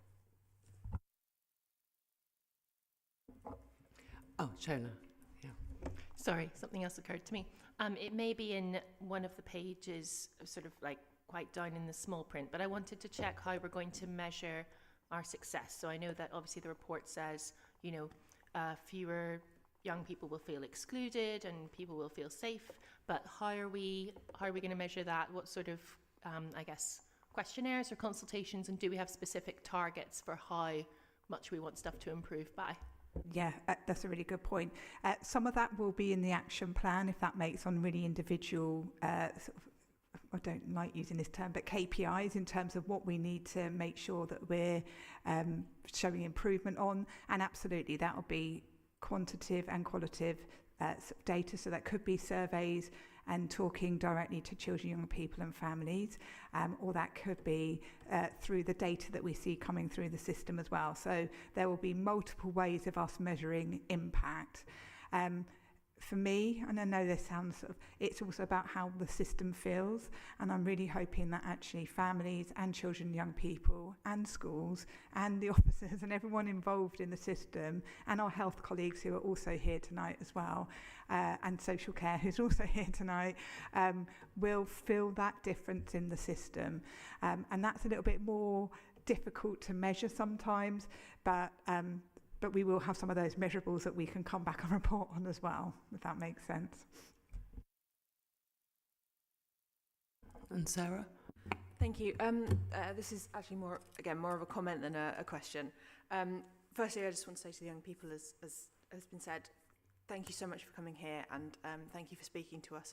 It's been really brilliant to hear from, because it's very easy for us in here to kind of, we have a report and we forget that every statistic behind this report is an actual person. So it's really good to actually hear from people who are affected by this and what's come in front of us. I just want to say, in terms of things like the consultation and the process that's gone into this, there does seem to be a real improvement in the relationship between the council and parents in the city, and some of the, I'm getting onto the point. You know, we're seeing that. I really hope that we do, you know, through this strategy and through continued monitoring and scrutiny of SEND, that we get to a point where we are seeing far less parents, you know, coming to these committees with public forums with issues. Scrutiny from the public is obviously what we want, and it's an incredibly important, and for people from the public to come and ask questions is always going to be important. But I hope that we really see a reduction in the amount of parents that are coming to us, either in public forum or in our email inboxes as counsellors with casework, desperate at the situation and the SEND situation with their children. And I really hope that this strategy is a starting point in seeing a genuine drastic reduction in that for us. I think that's a really important point, that it's a starting point. You know, we know that this is going to be a really long journey. We know that this is not going to be something we can fix overnight. But I think this strategy sets out a really clear blueprint on how we want to work and how we want the system to be in Bristol. I know we've talked a lot tonight, and there are lots of conversations about the broken SEND system across the country, but we can do good work in Bristol, and I think this sets out how we can do that. But yes, I agree, it's something we need to make sure this is the starting point and we don't lose momentum.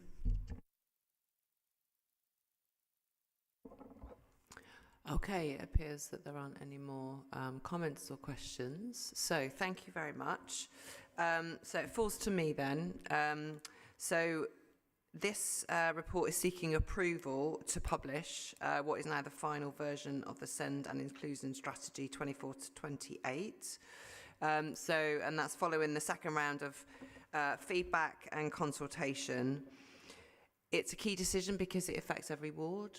There's no particular monetary value to this strategy, but obviously there will be money underlying it. So as a committee then, we are asked to approve the final strategy for publication with amendments following public consultation, as in Appendix A, and note the consultation report at F and as summarised in this report. And I need, I'm going to move this motion. I need to ask for a seconder. Have I got a seconder?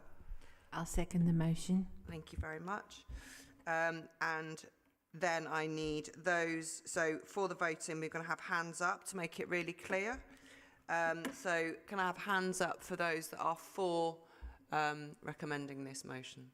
And that is unanimous. Thank you very much.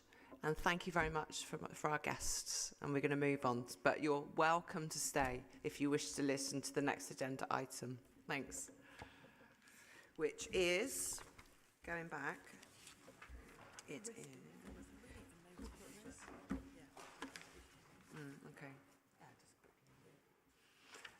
So we're going to go back to agenda item number 9, which is the Q3 Corporate Risk Report. So this outlines what of the entirety of the Council's risk register, the bits that are for our committee. And there's no decisions to be taken on this, but it's for information and noting. Is there anything in particular, Hannah, that you wish to highlight in this to committee members? Thank you. I don't think so. I mean, it sets out risks that I've already referred to, particularly around social care or the DSG grant. Those are the two biggest risks that are highlighted in this report. So it's for noting or for any comments. So has any members got any comments or questions about this risk register?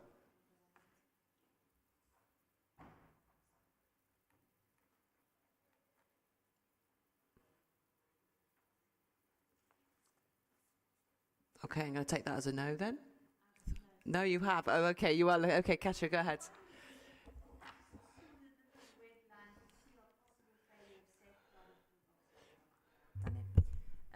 I was just looking at some of the more red ones, and I just wanted a bit explanation. I know you've done that to us before, spoken to us before about it, but it's the possible failure of safeguarding for vulnerable children, which Q4 has a 28 downward, and it's in the red, and it's in the red thing on page 28.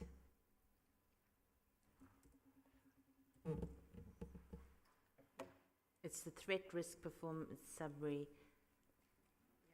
Because quite a few of them are in the red there, whereas the other ones are quite low down, so they're less.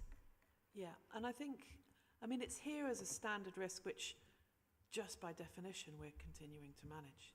So I think Fiona will, do you want to say? Yeah, that's fine. I can come in. So the reds were in Q1 24-25, and they were the children placed in unregistered provision and the possible failure of safeguarding vulnerable children. That one for safeguarding vulnerable children has increased and was high because of the tragic deaths that time last year, at which point, we could not say that we were protecting our children in Bristol.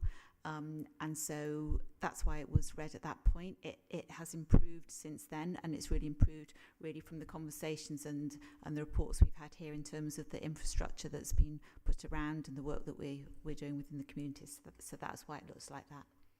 Thank you. I mean, we're always going to have because this is about child safeguarding, we'll always be carrying risk. And it's about the way in which that's mitigated both internally around with social care, but also with all those other partners and community organisations that has to work on that multi-agency level in order to keep children safe. Okay, so as I say, there's no decision. So are people happy to note the report? I've got unanimous nodding, Joe. Is that acceptable? Okay, thanks. Okay, fantastic. So we'll move on to item number 10. So this is the quarterly performance report. So this is quarter 2. So that is after the first 6 months of the financial year. Is that correct? Exactly, yeah. Yes. So yeah. up until the end of? September. So it's up until the end of September. Okay. So what you can see here is the council's performance. Sorry, what you can see here is the council's performance process sitting behind the data that we presented in our update report. So the data that's in this report refers to quarter 1 and quarter 2, July through to September in particular, which is why there's some discrepancies. Now, what we're trying to do is to bring the two together so that once we've got a new corporate plan and our milestones that we're reporting once on the same data, and you don't have two separate performance reports with two separate sets of data. So I did just want to sort of recognise the lag in some of the data in this table. I think that the reason we do this is because every committee gets the same performance report done in the same way, and that's why we've got this performance report. And I'll just speak to sort of, I mean, some of the things we've talked about already, which are highlighted in this report. One of them is the reduced percentage of children placed out of area. So that was the point that we made about residential placements. In here, we've also got different data around the percentage proportion of EHCP plans issued within the 20-week timescale. That's because it was a different period of time that was under scrutiny. It referred to earlier on in the year, and we've talked about the work that's going on to recover and the priority that's being given to that and the recognition of the frustration there. We've got in here suspension rates for Black Caribbean, Mixed White, Black Caribbean, Gypsy, Roma and Traveller pupils for the academic year 23-24, which was high. What I can bring and what I've suggested that we bring to this committee are the suspension rates for this year. And obviously we'll try and break those down by the groups as suggested. I mean, the headline is that there does continue to be rising numbers of suspensions. I think we've talked about that here before. We've got falling numbers of PECs, permanent exclusions overall. And let's have a look at the data, particularly around the balance around black and minoritized groups, particularly for both groups. And I won't try to speak to that now, but we'll bring that data to the March committee. Percentage of children in care with suitable full-time education. I think, again, we talked a bit about elective home education, children missing education here. And I think it would be helpful when we're looking at both to look at the children in care breakdown within both areas. So that we just, if we're looking at them, we should break that down in terms of the children in care affected by both areas. And in a sense, this is so lagged. But it did look slightly better in quarter 2. And then you've got the drop in the percentage of maintained schools rated good or better by Ofsted. Now, obviously, that's changed because we don't have an overall judgment on Ofsted reports anymore. And we expect to see a new Ofsted framework any day soon, which would be interesting to talk about. So that's that report. Thank you. So, committee members, have you got any? So, Shona, Henry, Kerry, and then catch my eye if there's others, yeah? Thank you. Yeah, I had a couple of questions about the suspensions you just mentioned. So from what I'm aware, so obviously you mentioned that one of the groups at more risk of suspensions is our Gypsy Roma Traveller community. I understand we have a couple of Gypsy Roma Traveller coordinators, although they may solely be based in the virtual school. Do they do any work, or could they do any more work more widely with children from that community who are at risk of suspension? So I will need to provide information on the work that they do. I'm sure they do work with a broader group, but I can't tell you explicitly today, sorry. That's fine. I just wanted to check whether it was they only work with children in care or whether they work with a broader... Sorry, so they do work with a broader group of the whole group of young people, which is obviously, it's a small number, but the data, particularly in terms of attendance and suspensions, is really stark. So yes, I can provide more information about that one. Okay. And then the other thing was, I noticed there's an inclusion and attendance board set up to tackle suspensions, or sorry, attendance and inclusion board. Sort of, can you give a rough idea of who attends that and what's discussed and how many representatives we have from the schools? Because at the end of the day, it's the schools who make the decisions, isn't it, about suspensions? So it's an internal board, so it's bringing together our teams across from special educational needs through to alternative provision, for example, children in care. So it's an internal board looking particularly at numbers of young people who are suspended across the city. We do meet through the Include Ed team on a fortnightly basis now on an area base with schools, looking at children who are at risk of exclusion, whether it be fixed or permanent, to look at what provision can be in place for those young people. Might another school be something which would benefit? What additional support might be available? I was out this morning, for example, with the Bristol autism team, and some of the work that they do to prevent exclusions I thought was really positive. So that's the work that Include Ed do to prevent suspensions in the first place, but move into the PECS position. That's the work that we do with schools, and again, more than happy to bring information about that if it's helpful. Henry? Well, thank you. In the second reduced suspension rate box, it says in a note that Blaze High School suspension data is not available. Is there a reason why, or? Not that I'm aware of. It's on page 43, isn't it? Yes, page 43. Yeah, I did note that. I don't know why Blaze data's not available. Do you want us to ask? Yeah, Take it when I asked. can find out why, that'd be great. Thank you. Yeah, okay. And Kerry? So it says on there that, that about the percentage of maintained schools rated good or better by Ofsted. Obviously, we know schools get inspected, and we know the local authority gets inspected by Ofsted. But I was reading online today about, I'm just going to make sure I use the right thing, summary evaluations of multi-academy trusts, which is basically an Ofsted inspection for the whole trust. But obviously some multi-academy trusts have schools outside of Bristol. Do the local authority kind of provide any information about EHCPs or the children with EHCPs in those schools, or any kind, do you speak to each other, or I don't know? Yeah, so yeah, and many of the Bristol trusts do have schools in other areas, more schools in other areas than they do in Bristol, many of them. So it's fair to say it's a sort of emerging, it's an evolving picture. So the government have announced that they're going to inspect multi-academy trusts. We haven't yet seen the framework for that, and it's been a matter of debate for a long time. It is the role of the regional team in the Department for Education to evaluate the performance of multi-academy trusts, and they do that to a framework.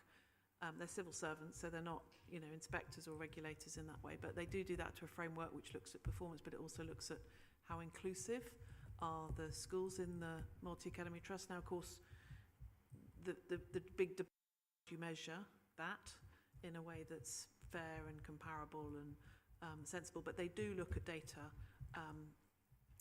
particularly around data from local authorities, where there have been concerns raised about a high number of, for example, exclusions or low attendance. They will be looking at that data. So for any trusts that are operating in this area, they will ask us for that data if they're having the conversation with the trust. Anybody got any other further questions or comments? No, I can't see any. So we are... What are we doing? Are we noting? I think we're noting, aren't we? So I'm looking for nods.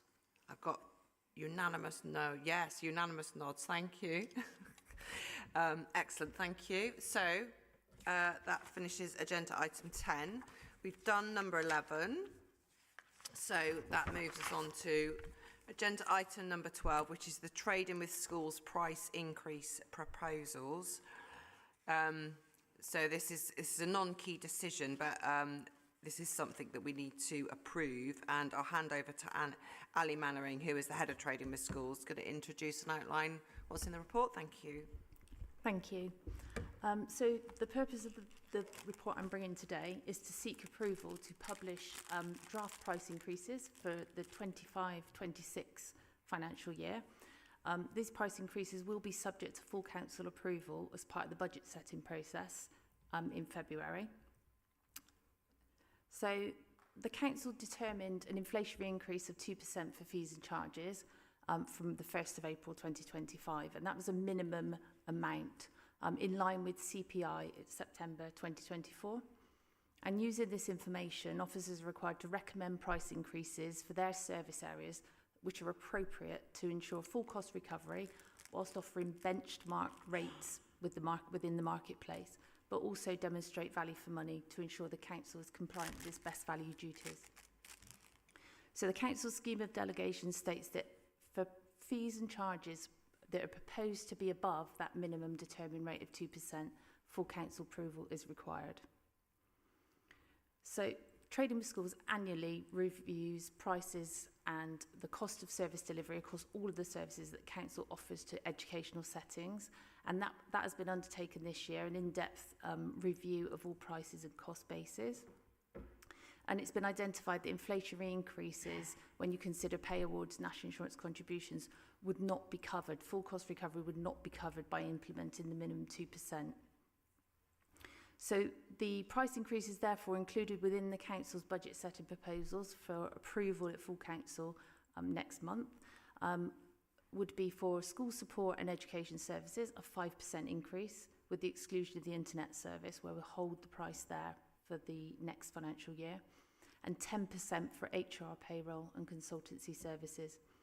And the reason for the difference in those two amounts is that currently the HR, payroll and consultancy services are not covering cost of delivery, and that is in the main due to historical price bases that have not kept pace for a number of years.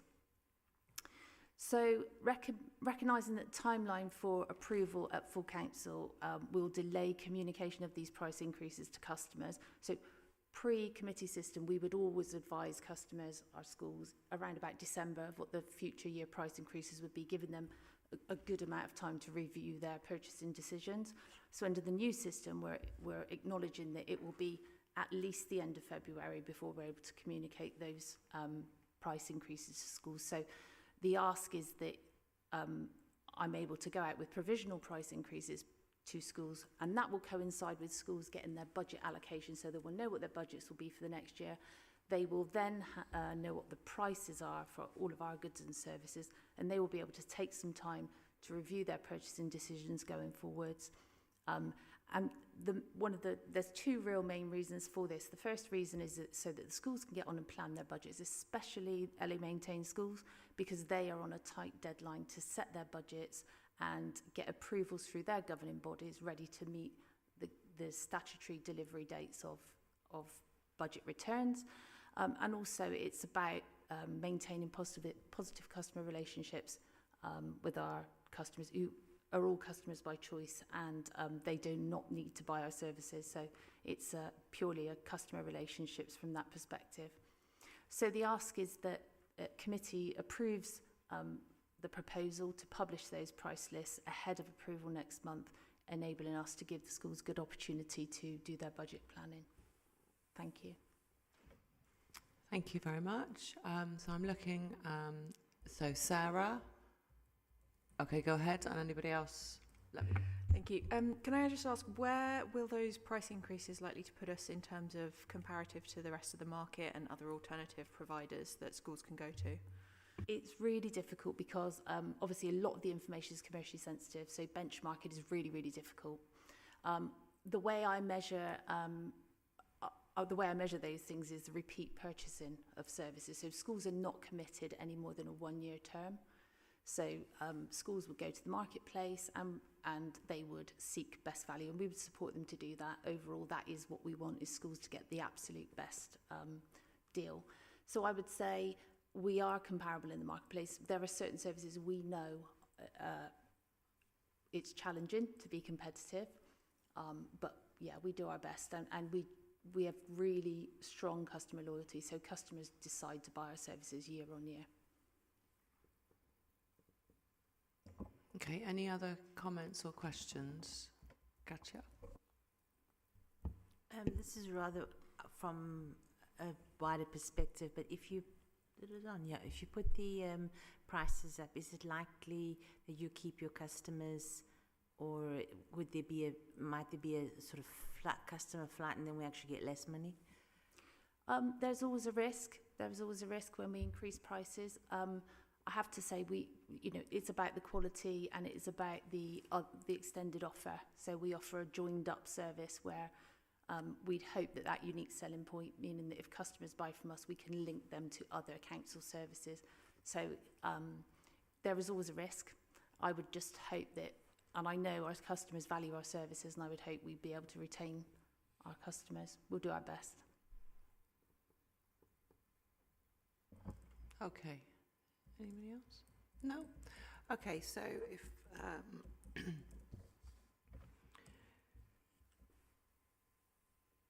So we are being asked to approve, so I need to read this out. So, that the Committee for Children and Young People approve the proposal for trading with schools to publish a provisional price list to customers for 25-26 that will be subject to full council approval as part of the council's budget setting process in February 25. Can I have a seconder for that, please? Yeah, I'll second that. Thank you.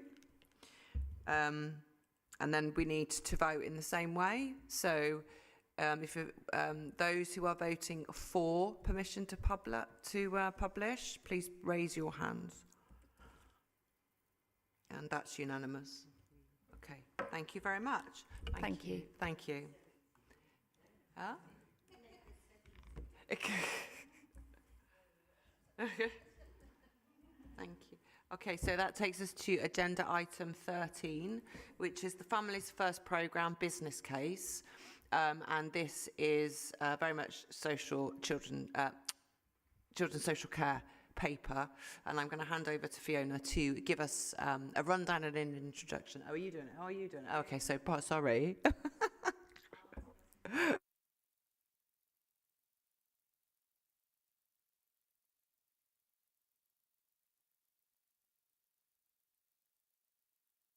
Sorry. So, I mean, I recognise it's late, but this is really exciting, and it's really significant, and you can see that from the numbers which are set out in this business case. So, I mean, I won't go over the sort of full report. What we've done is provide you with everything. So you've got the business case there, you've got all of the appendices underneath it, and we can talk about any of that. Obviously, the first thing to say is this is all subject to the full council budget process going through as well. So we're taking this through in parallel. We're looking at the business case, the transformation programme for the social care team here, but obviously all of that is subject to the full council budget discussion as well. So I just wanted to make that link. The history here is that, as we've already talked about, we have got a really significant level of pressure in children's social care financially, and we have struggled to be able to meet needs, partly as a result of rising complexity, rising needs across a number of years. As you said, that's not an unusual position for us as a council, but it is something that we need to be able to manage if we're both going to be able to direct funds to support children where we really want to, as opposed to where we have to, and to be able to improve our budgetary position, which is, overall as a whole council, is what we need to do. We had a transformation programme called Our Families, which we launched in 2023, and it did do a number of useful things, including creating business cases for children's homes, which we've reported here before. So we've now got 5 children's homes, 32 places coming on stream of our own children's homes. So we've really expanded our role in the market there.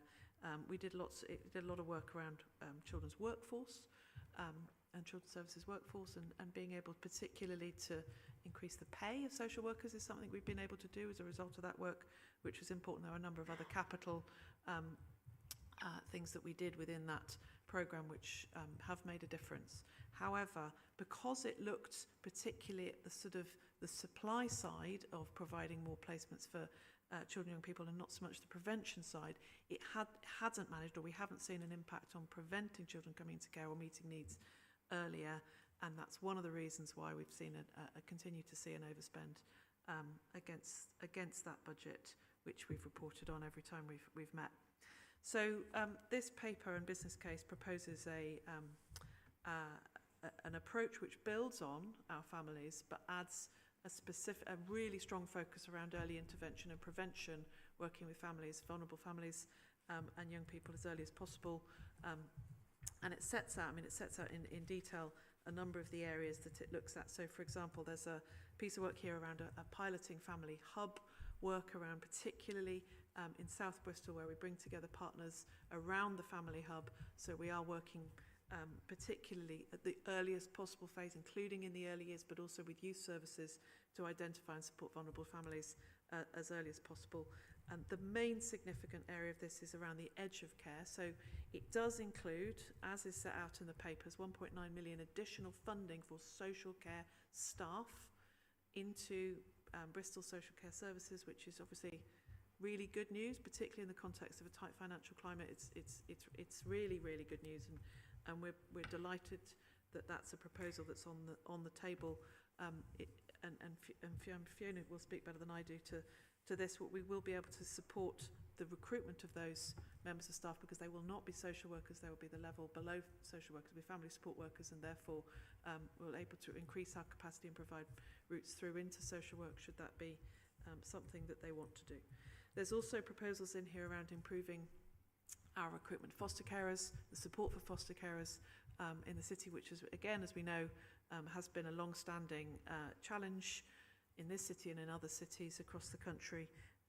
There's proposals here in terms of permanence, so children moving either into adoption or back home from placements, and as well as the wider commissioning of placements and management of the market as well. So there's a number of areas, and the business case sets out where the assumptions are made that we will prevent children entering care, or we will manage to meet the care needs from within a budget that means that we're able to do that sustainably. The way that this business case works is that it assumes, because what we saw significant rising numbers of children coming into care and having needs in Bristol. So it assumes as its baseline that will continue unmitigated if we don't change anything in order to sustain it. So what you can see in the base case, there's a sort of best case, mid case, and worst case presented out here. But it's the mid case, which is set out on page 159, that this business case speaks to. And what it assumes, you can see their unmitigated expenditure.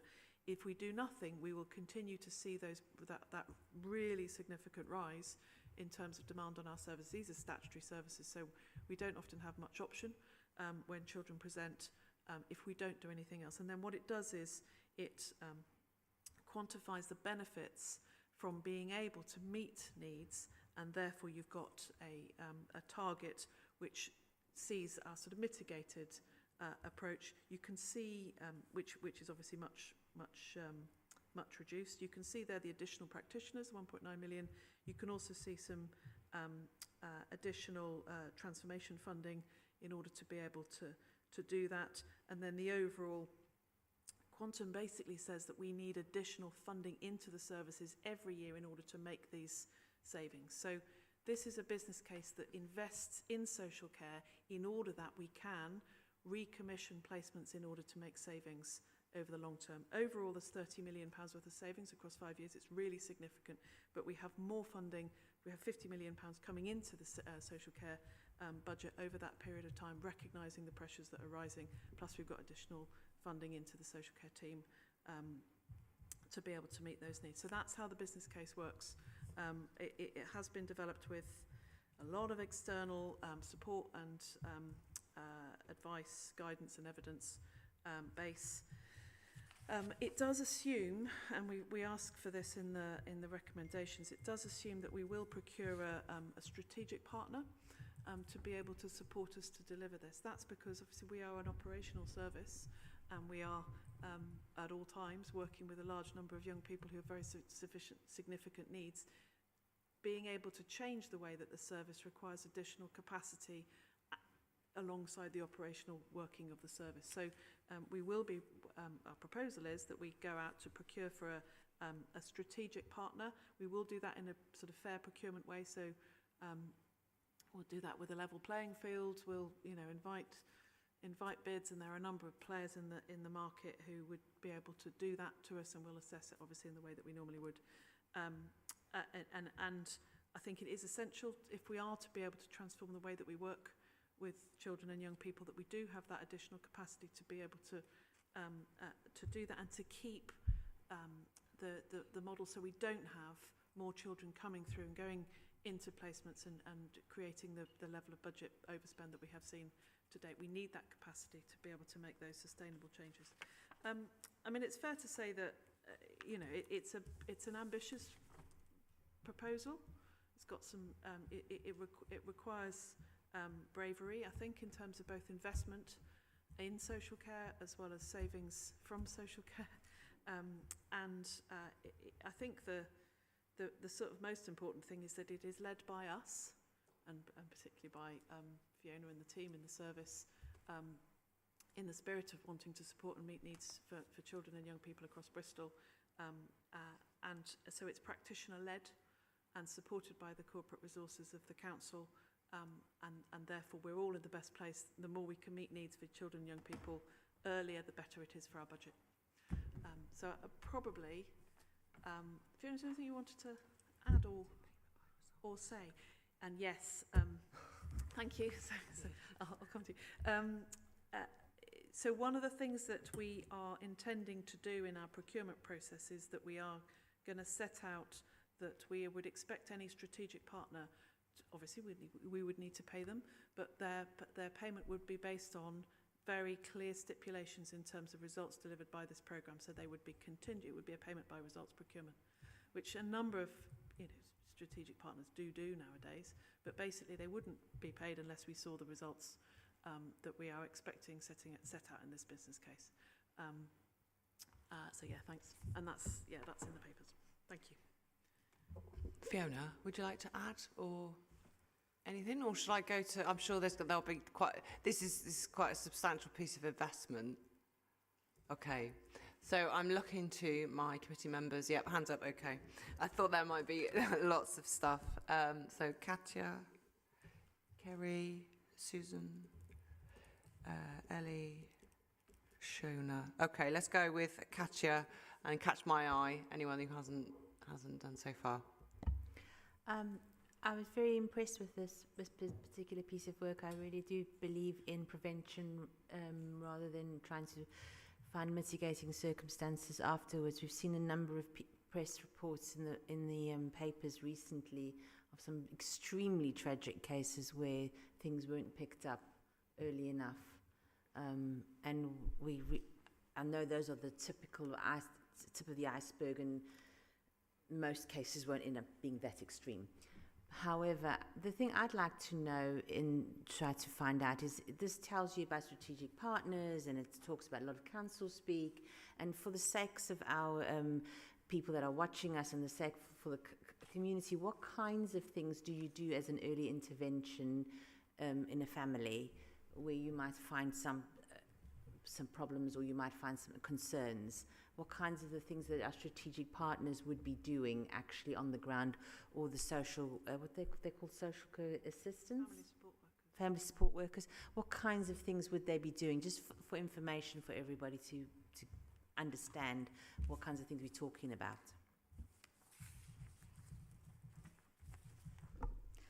Yeah, so part of the programme is to think about our join up and our offer around our children's centres, how we link with our early years settings, and how we link with our family hub settings.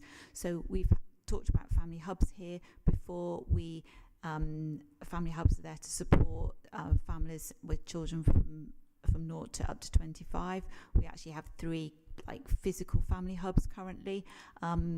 And we're building a campus model so that there will be other places for older children, because currently our physical family hubs are in children's centres, and we know we need to think about our adolescents and how we make sure we attract those as well. There's numerous, you probably will know, numerous offers of different parenting support groups and offers through our family hubs and our children's centres, so that continues on. When families might need a bit more targeted support, they can access our early help support, where we do have sorry, am I making noise? Our family support workers, who again can support families with groups and can do individual parenting support. We have parenting practitioner groups and a number of evidence-based parenting support groups that can be run, as well as individual work with families. So that's all kind of from our universal up through our kind of more targeted support. The idea with this model is that we will create neighbourhood models. So at the moment we are structured so that we have kind of an early help family support offer and we have a safeguarding offer. We're looking at having kind of neighbourhood models, so that you would have a neighbourhood in South Bristol where you're one big kind of neighbourhood with your community organisations, your family hubs, your children's centres, your family support workers, your social workers, all working together, so that families should feel more of a seamless service. So if they're working with a family support worker and the worries begin to increase about them, then they should be able to continue with that relationship with that family support worker. It might be that a social worker, someone might need to step in, but the idea is much more about relationship-based practice. We talk about it and we need to make sure our systems then fit and align that, so that actually works in practice, and it works for families changing needs. Families change, children's needs change, all the time. That's life, and we need to make sure that we can adapt and be flexible according to the life changes of the children. I was thinking also about, will the families be referred to the service or no, signpointed the service? Because it might be that a family might be quite isolated in their issues and their problems, and they might not realise that there is help out there for them, and even something just as simple as having somewhere to put your children for a couple of hours while you go and do something else can really help with mental health. I know they do stuff like that already for parents with mental health issues, to look after the child for a while, to help them, to sort them through the things. What I'm interested in is, are these things signpointed so that people know how to access it, or can a teacher or someone from school might pick it up and refer it? Yeah. So absolutely, there's lots of ways. The family hubs have launched quite a significant website, so there's lots of information on there, and that also points to kind of practical resources that you can access and areas that you can go to. They also have family navigators who have good connections within the community, make sure that they understand and can make contact with people within the community. For young children and newborns, we have midwives and health visitors are very good at referring in and supporting families to access children's centres. And once you're then kind of able to access the children's centres or family hubs, then again, of course, you will have access and more information about the other services that are on offer. Okay. And Kerry?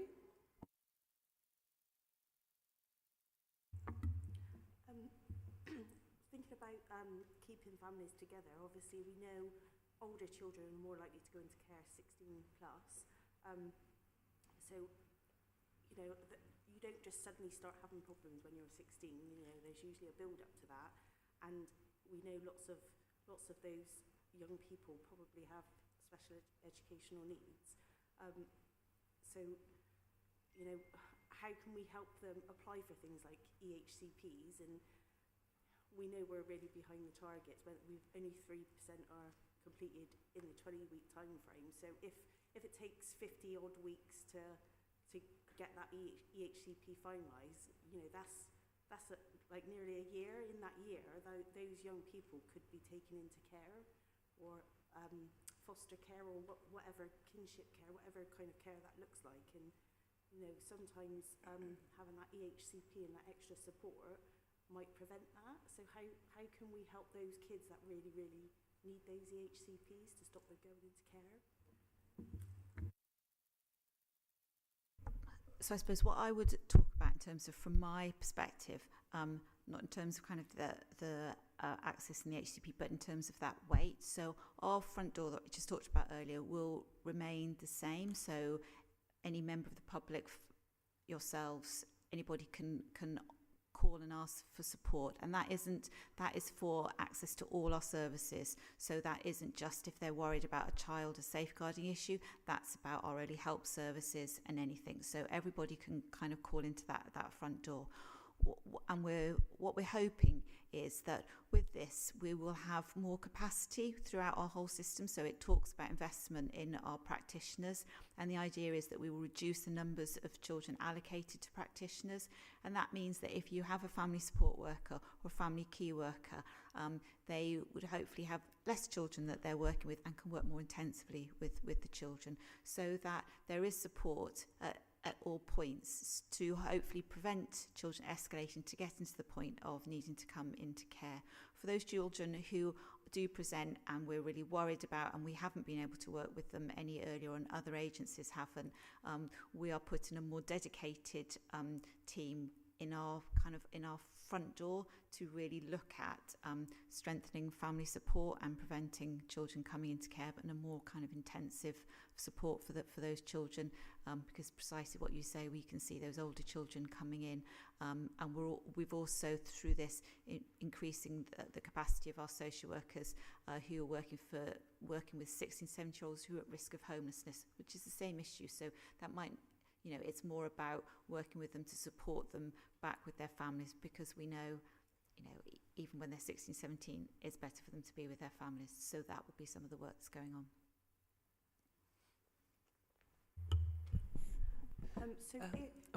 Sorry, stealing your limelight. So if we were aware, for example, that a school wasn't recognising a child's send and they were in crisis and their families were contacting us, could we make a referral to Families in Focus, or would we encourage the parents to do it? And how much training do social workers get on send? So all requests for help, whatever help that might be, whether that's our early help or anything, will all come in through our front door. So anybody can call up and say that they think they might need some help, and they can say, I think it's it would be early help that I might request. I don't necessarily need a qualified social worker. I need some support. So anybody can do that, and any professional can do that, and we would go through the same process. I've forgotten the next bit of the question. Yes, so there is a programme of training is part of mandatory social work. So social workers have a programme of training, and some of that is mandatory and some of that is more kind of specialism work. So they will have a programme of mandatory training. Newly qualified social workers, even though they've just come out of universities or training places, will still have to undertake kind of a first year of kind of additional training, like teachers would do. So they have additional training during that year, and that is part of their training programme. I can provide the details of that. I haven't got them, but I know that there is that mandatory training programme, and that is part of it. Okay, I'm going to add to what you're saying about, because there's a social work post for post-16 children. And correct me if I'm say if it's incorrect, but the numbers of post-16 young people showing as needing to be housed by the council under the statutory duty was increasing, and so therefore we're wanting to invest with a social worker in the post-16 area, because there wasn't the capacity, and therefore they were falling into care when it might not necessarily be that it was just that being classified as a child in care was the only area in which they kind of fitted, because there wasn't a kind of youth homelessness pathway.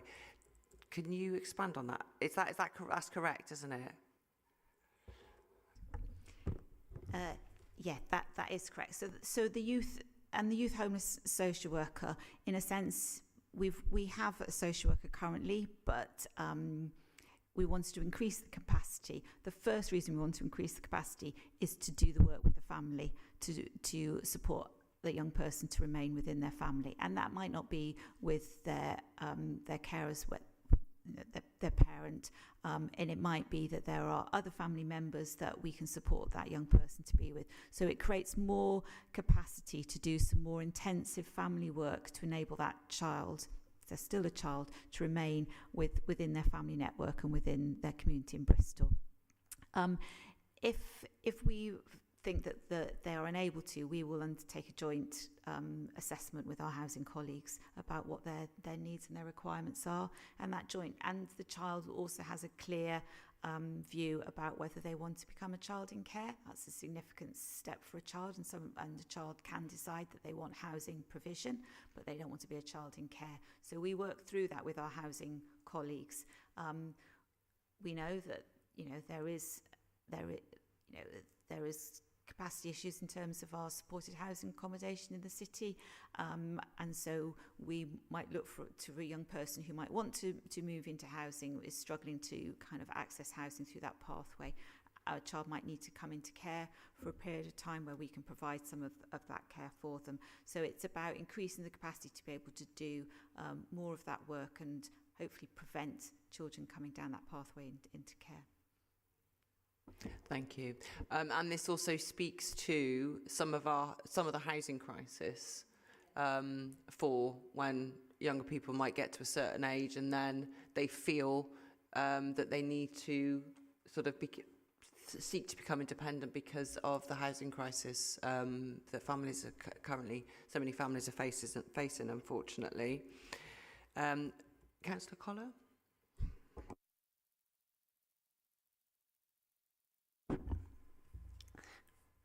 I like the report because of the early intervention stuff, because we know in early intervention is preventing things longer down the road. I know places like the Shore Start Centres, children's centres and stuff offer things like parenting courses and all sorts of activities. It was one of my jobs a long time ago. I worked in the Shore Start Centre, and it was part of the groups of Shore Start Centres in Hartcliffe, Woodywood and Bishopsworth. And there was a purpose-built one built by Bernardo's. I don't know if you know it, Fulford Family Centre. It's currently closed. It's currently boarded up. And it's a purpose-built children's centre.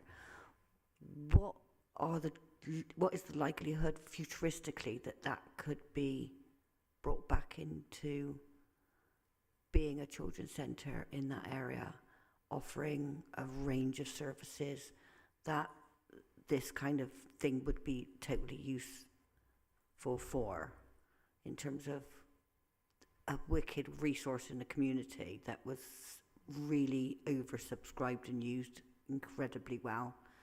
And it just breaks my heart to see it boarded up when it's a fantastic resource in terms of providing services within the community, doing that preventative and maybe being used across the board for a range of age groups really, and the services that can be provided in that sort of environment. Yeah, I am aware of it. And currently our family hub and our children's centre is obviously sited with the nursery school, so further up by Morrison's, etc. But what we'll, and I know in terms of that's a bit more kind of corporate and thinking about our estate, but I am aware of it, and there's some ideas about the ideas that I talked about right at the beginning of that campus model. So when you talk about a family hub, it's not necessarily just the concrete children's centres, it's thinking about what that offer might look like, and particularly for our older children. So we are cognizant of it. I make commitments, but in terms of thinking about almost kind of that road, having different offers and different buildings. So yeah, no promises, but we're aware of it. Okay, thank you. And Ellie? Yeah, I just wanted to say, I guess, that I think this is really exciting. I've got a friend who has probably experienced quite a lot of what the department deals with and what this programme would deal with. And I think, if this had been in place when she was a teenager, her, what is happening now might be very, very different. And so I hope that this will do what it needs to do and make that sort of dramatic shift that Hannah was referring to. One day, hopefully, I'll be able to tell her story a bit better. So I wanted to ask a very boring question. Well, not a boring question, very important question. Are we going to get sort of regular updates on this transformation programme? And is that going to be tied to these milestones that you've set out? Is that the plan? Yeah, definitely. So we do bring, I mean, we need to bring anyway transformation programme updates anyway.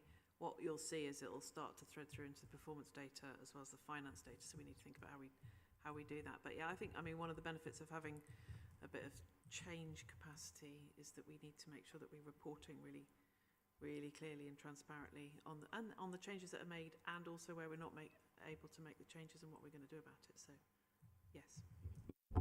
Yeah, I think that's particularly important if we're bringing in a strategic partner as well, because I think people will be looking at that and making sure we're making best use of that relationship.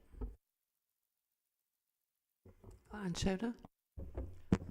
Yeah, thanks. This is really, really exciting. I used to be a child protection social worker in Bristol, and I wish this had happened 6 or 7 years ago, because it would have made my job and the lives of the families I worked with so much easier, because the family support workers, they're really at the front line of this. The social workers, half the time we spend writing our reports, but the family support workers are the ones going out, building relationships with the families, supporting an isolated mum to get to a domestic abuse service, to get to a mental health appointment, to get to a parent-toddler group. They're the ones helping people feeling overwhelmed by clutter or mess in the house to get on top of that. They're the ones getting to know the family. So this is really important, I think, and it really invests to save. And as a new mum myself, I've been really enjoying the family hubs. I was recommended it by my midwife, and it's been amazing, and a free place to meet other parents, which is incredibly important and rarer than you would think. So this is really exciting, and I hope it works. I do have a few questions. One was about the recruitment of foster carers. I understand that now we've moved to a regional model of recruiting our foster carers, and I wanted to know what data we're seeing in terms of how that's affecting our numbers, whether we're getting more interest or less interest than before, if we know that already. Yeah, it's a regional model in the sense that it's centralised hub, but it's still very specific to Bristol. So if someone calls up from Bristol and says they want to be a foster carer, they will be a Bristol foster carer as such, and they will be treated and supported by our fostering team. So the idea of the regional hub is that it will just support foster carers through prospective foster carers through that assessment process, because what all us and our neighbouring authorities were finding that drop off as you go through the systems, and we weren't keeping our foster care, we weren't keeping to the point of registering our foster carers. So we have seen an increase in inquiries, but we haven't seen that translate through yet to an increase in foster carers. But you know, that is part of our plan and our hope through this transformation programme that will be seen. So are the levels of carers actually getting to the registration, is that about the same as it was before? It is currently, yeah. The other question was, I was looking at the charts on pages 224 to 225, which was looking at the different support available, and there's different therapies mentioned, and is that something that under this model we'll now be able to offer, we'll be better able to offer therapy to the children and families who need it through children's services? I'm just going to find the bit that you're referencing. I think it's commit ourselves to everything. Yeah, I think it's page 48 to 49 within the report, but in the whole pack it's pages 224 to 225, and it talks about different evidence-based interventions, including cognitive behavioural therapy, etc. Yes. So that's something that we'll now be able to fund, because previously I know we haven't always been able to fund that as much as we would like. Yeah. Great. Oh, that's brilliant.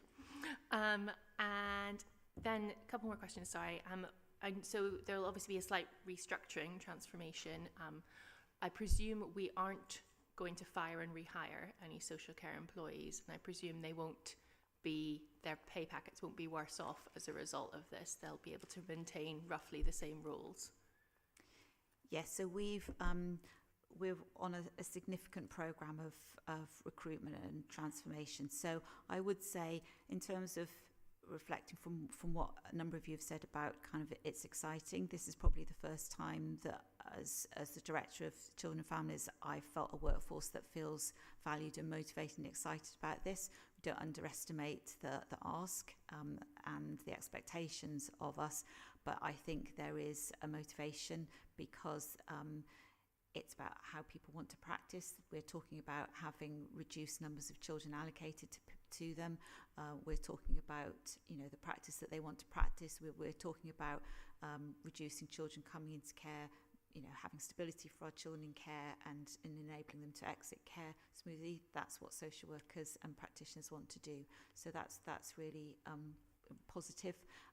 So there is, so people have engaged in the consultation. People understand what the job roles are, what different job roles are, and we're currently just going through the process of people doing a number of movements or expressions of interest. But yes, there are no kind of firing or rehiring. No plans to cut anyone's wages or any? No. Okay, great. And final question was, I know the Mockingbird model is sort of ticking along, and you might not be able to put a time on it, but do we have a rough frame as to when we expect to have recruited our main hub carer and sort of enter the next stage? Yeah, so we've got our first hub going, but we need to, that's one hub. If we're going to do this properly as such, we've got to expand that much further. So that is working, that's functioning, and we will now grow from there and hopefully be able to report back on the impact of that. Katja? Sorry, there's just one more question I had. We talked earlier on about suspensions and exclusions, and I wondered if there was something linked with this to see a backup to help support children to stop being completely excluded or suspended from school, and whether this would filter into that, if that would be a sign that would get them extra help. Because sometimes it feels like we talk about them completely separately to all the other things we do, like SEND or this particular model, but it's all linked, really. Yeah, and I think that links to the work that was discussed earlier about establishing the new inclusion group, isn't it? And those connections across. So we will have kind of a specialist along with our prevention of care team. It won't be called that, but at our front door, and a specialist adolescent team. They'll be linking very closely still with our education colleagues to raise kind of children that we're worried about. And we already have a meeting in place. So this week I met with Vicar's Director of Education, the head of the virtual school, and our head of service about children who were not accessing education but were at risk of coming into care because they weren't accessing education.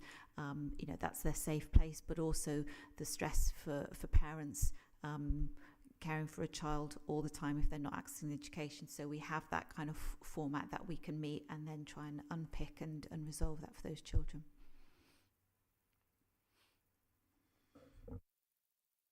Okay, any other comments or queries? So from my perspective, I don't know that there's another chair that has managed to get additional investment in their area. So there's a lot. This is a really important and key piece of work, and it will need to go and be passed, obviously, at full council when the budget goes through. But I am also aware that it kind of places more pressure on both of our senior leaders as a result, and therefore their teams. So as members, as the chair, we can get behind our staff.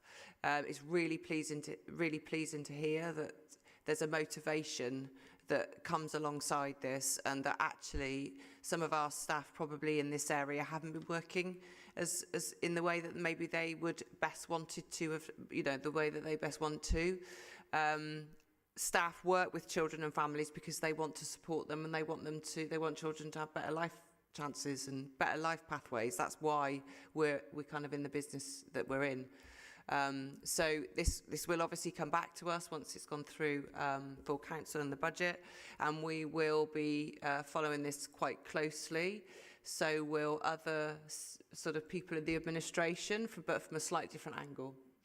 But because it's a key decision, sorry, can I just wanted to follow that by just saying at the start we started talking a bit about consistency of leadership and stability, and I think our staff have been perhaps not, have struggled a little bit with all the changes that we've had in at leadership level. And I suppose I did just want to say this represents a really significant amount of work. It has been led by, she'll kill me for saying this, Fiona and her senior team in terms of bringing forward the right model, and obviously significant support from finance teams particularly behind it. But we are really well served by some brilliant social workers in this city, and it's really on their shoulders that a lot of this work rests. So I did just want to recognise that it's a big moment bringing this, and it's a big delivery programme, and we're very fortunate to have them. So thank you. Yeah, thank you. So it's a key decision because it's every ward in the city really. So I've got quite half a page to read out. So I need to read that out. So this page is asking that the Children and Young People's Policy Committee endorses the Families First transformation programme, which makes a step change in the way the service operates to one more focused on earlier help and prevention. Number 2, approves the business case based on the mid-case forecasts and assumptions that Hannah outlined to us earlier on, subject to further refinement and assurance of the unmitigated figures during the next phase, which they call mobilisation. 3, approves the internal one-off cost of change level outlined in this report and, subject to the approval of the overall funding envelope by the Strategy and Resources Committee, approves the allocation of the Transformation Fund for this purpose. Number 4, endorses an investment of 1.9 million in additional staff that will reduce average caseloads and increase the time for practitioners to work with families. Number 5, approves a procurement for an external delivery partner to support the transformation programme, payment by results in brackets. And number 6, authorises the Executive Director of Children and Education in consultation with the Chair of the Children and Young People's Committee to take all steps required to procure an external delivery partner, under a risk-reward contract to provide specialist support and capacity to the transformation programme as outlined in this report and in the business case. I move the report recommendations. Have I got a seconder? You certainly have a seconder for this. Thank you very much. And as before, please indicate all those voting in favour of this. Please raise your hand. Unanimous. Thank you very much. Quite substantial that. Right, okay. And then we're moving on look at that, 12 minutes to 8, the School Attendance Task and Finish Group. So, Jo, were you going to speak to this one? Yeah, I think. Hello. Yes, this report is a short report.